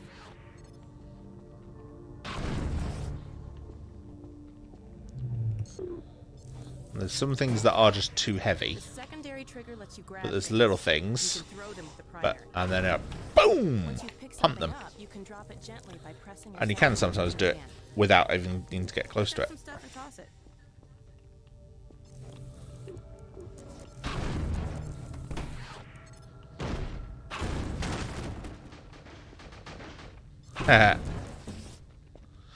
But you can't do it on anything. Pull stuff over from a distance. Try grabbing those barrels from that ledge up there. All right.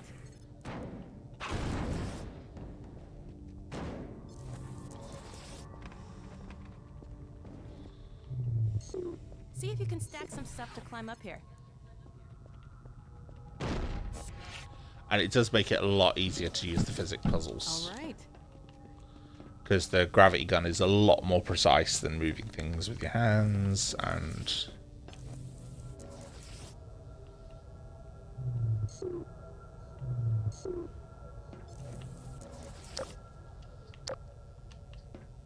Oh, it's the door. I was like, what's it reacting to? It's the door.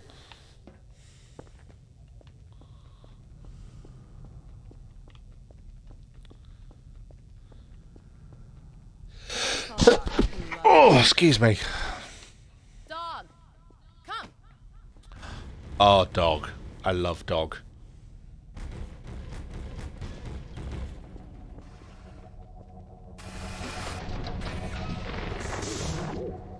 Good doggy. Gordon, this is Dog. Design is wicked, built out of scrap. First model was about yay high. I've been adding to him ever since. Haven't I, boy? Okay, Dog, let's play catch with Gordon. You'll need to use the gravity gun. Go ahead, Dog. Throw!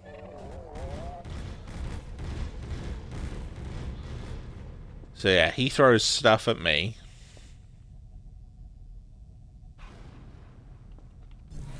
Good catch!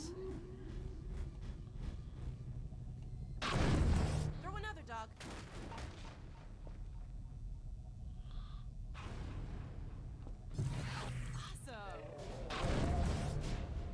Another one, Dog.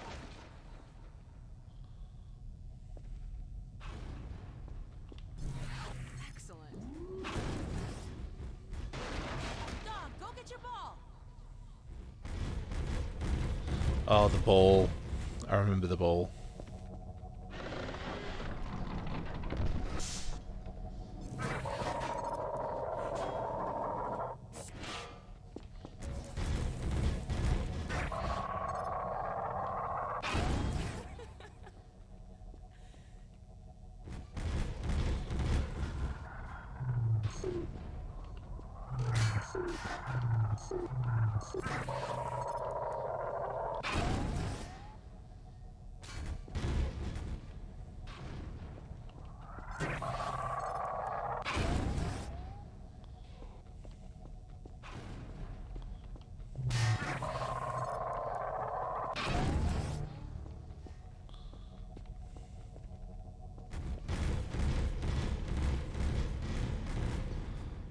Dog will actually go and fetch it.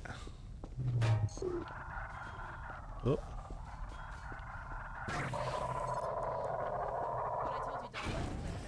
I didn't tell you who'd be fetching, did I? It definitely did not.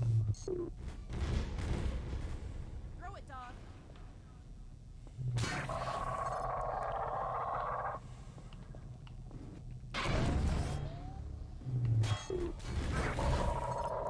Okay, Gordon, let's try something else.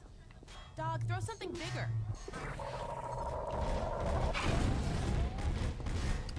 Yeah, you can get points for getting the basket, but I've not really done it. There's an achievement for it. No, boy. Down. Put that down. What is it, dog? Oh my god, what is that? Scanners! Oh, the combine sweeping the area! We've got to head back to the lab.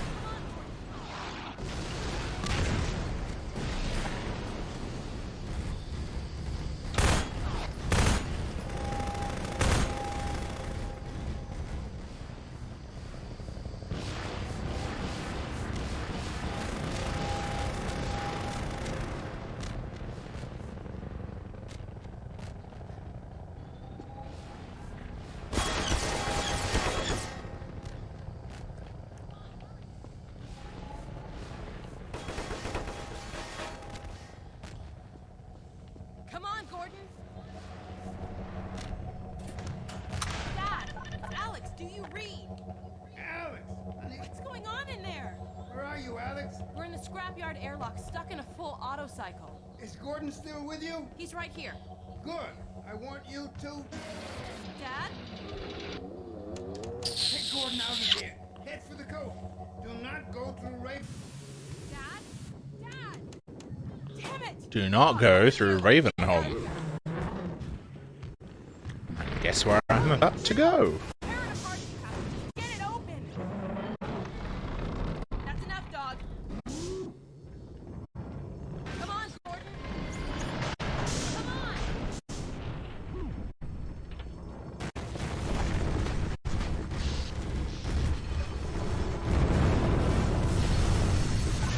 Oh, Gordon, you need to get out of here. I can't leave my father. Dog, take Gordon to the Ravenholm tunnel, then circle around and try to meet up with me. Hurry!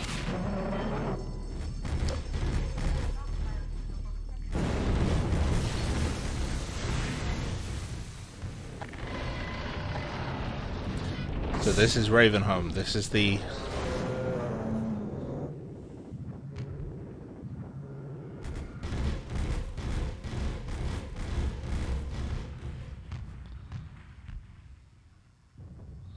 So we can hear Civil Patrol fighting, Civil Protection, and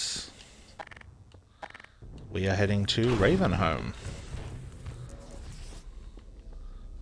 which is somewhere so bad that they don't go there anymore.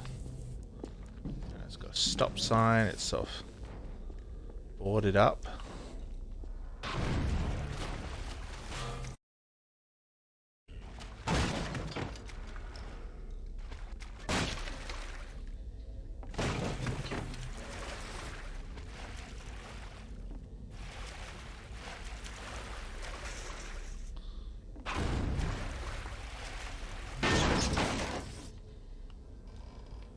You know, the ladder was barricaded.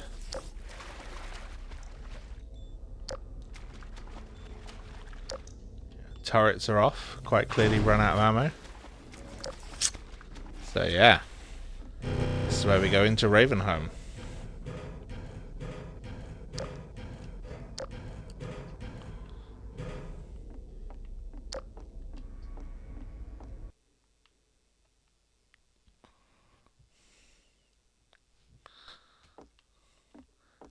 We don't go to Ravenholm anymore. Now, Ravenholm is wicked. It is amazing. It is probably one of the best levels in the game. However, I am not going to do it today. I'm going to leave it, and I'm going to leave it for a very good reason. So, let me save my game. Now, I'm going to end this stream here. Like I said, once the stream is going to be up on Twitch for 7 days, and then this stream and the first stream I will combine. I will trim any unnecessary bits, and I will put them on YouTube. So that is going to be happening very soon. This will be my first time editing in like a proper video file, so bear with me. Let's just enjoy the music of Ravenholm while I'm speaking. But yes, and then the next time that we come back to this, which is going to be next Sunday night, we will be doing Ravenholm, and my aim will be to complete Ravenholm and hopefully get us back to City 17 as best as I can, because you end up doing a very long driving section, and then I think there's Nova Prospect and a few other things. I've forgotten how many chapters are actually in this game. I know this is now chapter 6, I believe. And obviously some of them are quite short. Like some of the story chapters are quite short. I think if we go to new game...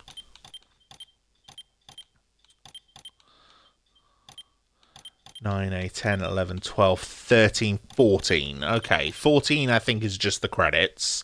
So ignore that. 13 chapters in the game. So I'm hoping that the next time we come back to this, we'll be able to do Ravenholm, which is chapter 6, Highway 17, which is chapter 7, and maybe Sand Traps, which is chapter 8, which should then bring us into Nova Prospect.